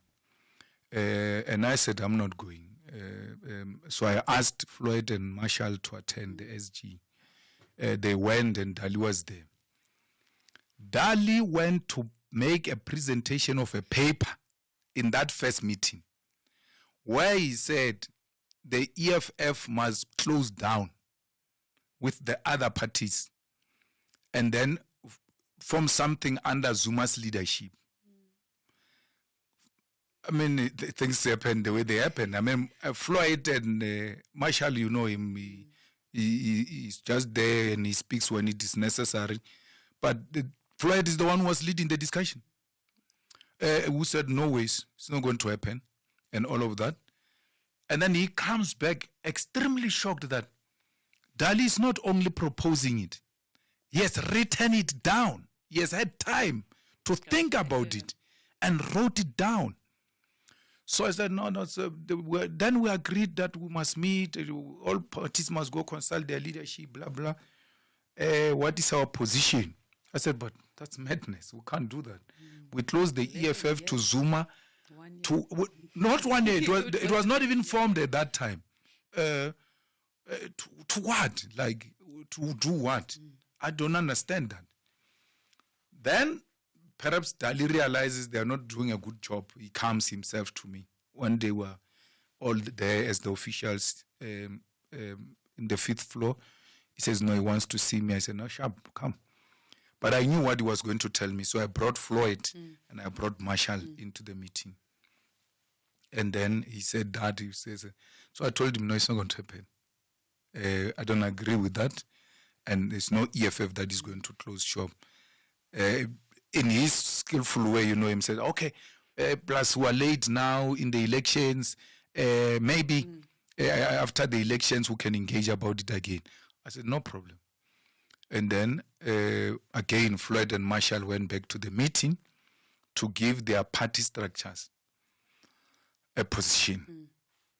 They came back and said to me, the president of ATM, Zungula, said, of all of us here, parties, the only party with a national footprint which is properly established with machinery, is the EFF. Let's collapse this thing. Let's collapse all of us into the EFF. Olomisa was in that meeting. That president of the PAC was there. I don't know if Carl Neos was there or what. They were all there. I still refuse. I said, I'm not going. I'm not part. I don't agree with that.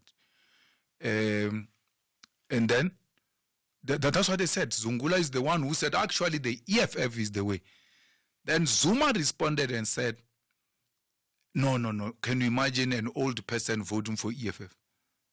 These old people will never agree to vote for the EFF. And he told them the footprint of how, if we come together, we're going to get the votes from where, and all of that.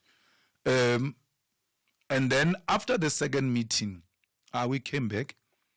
Then they said, no, Zuma wants to see me. 4 eyes. I said, no problem, I'll go.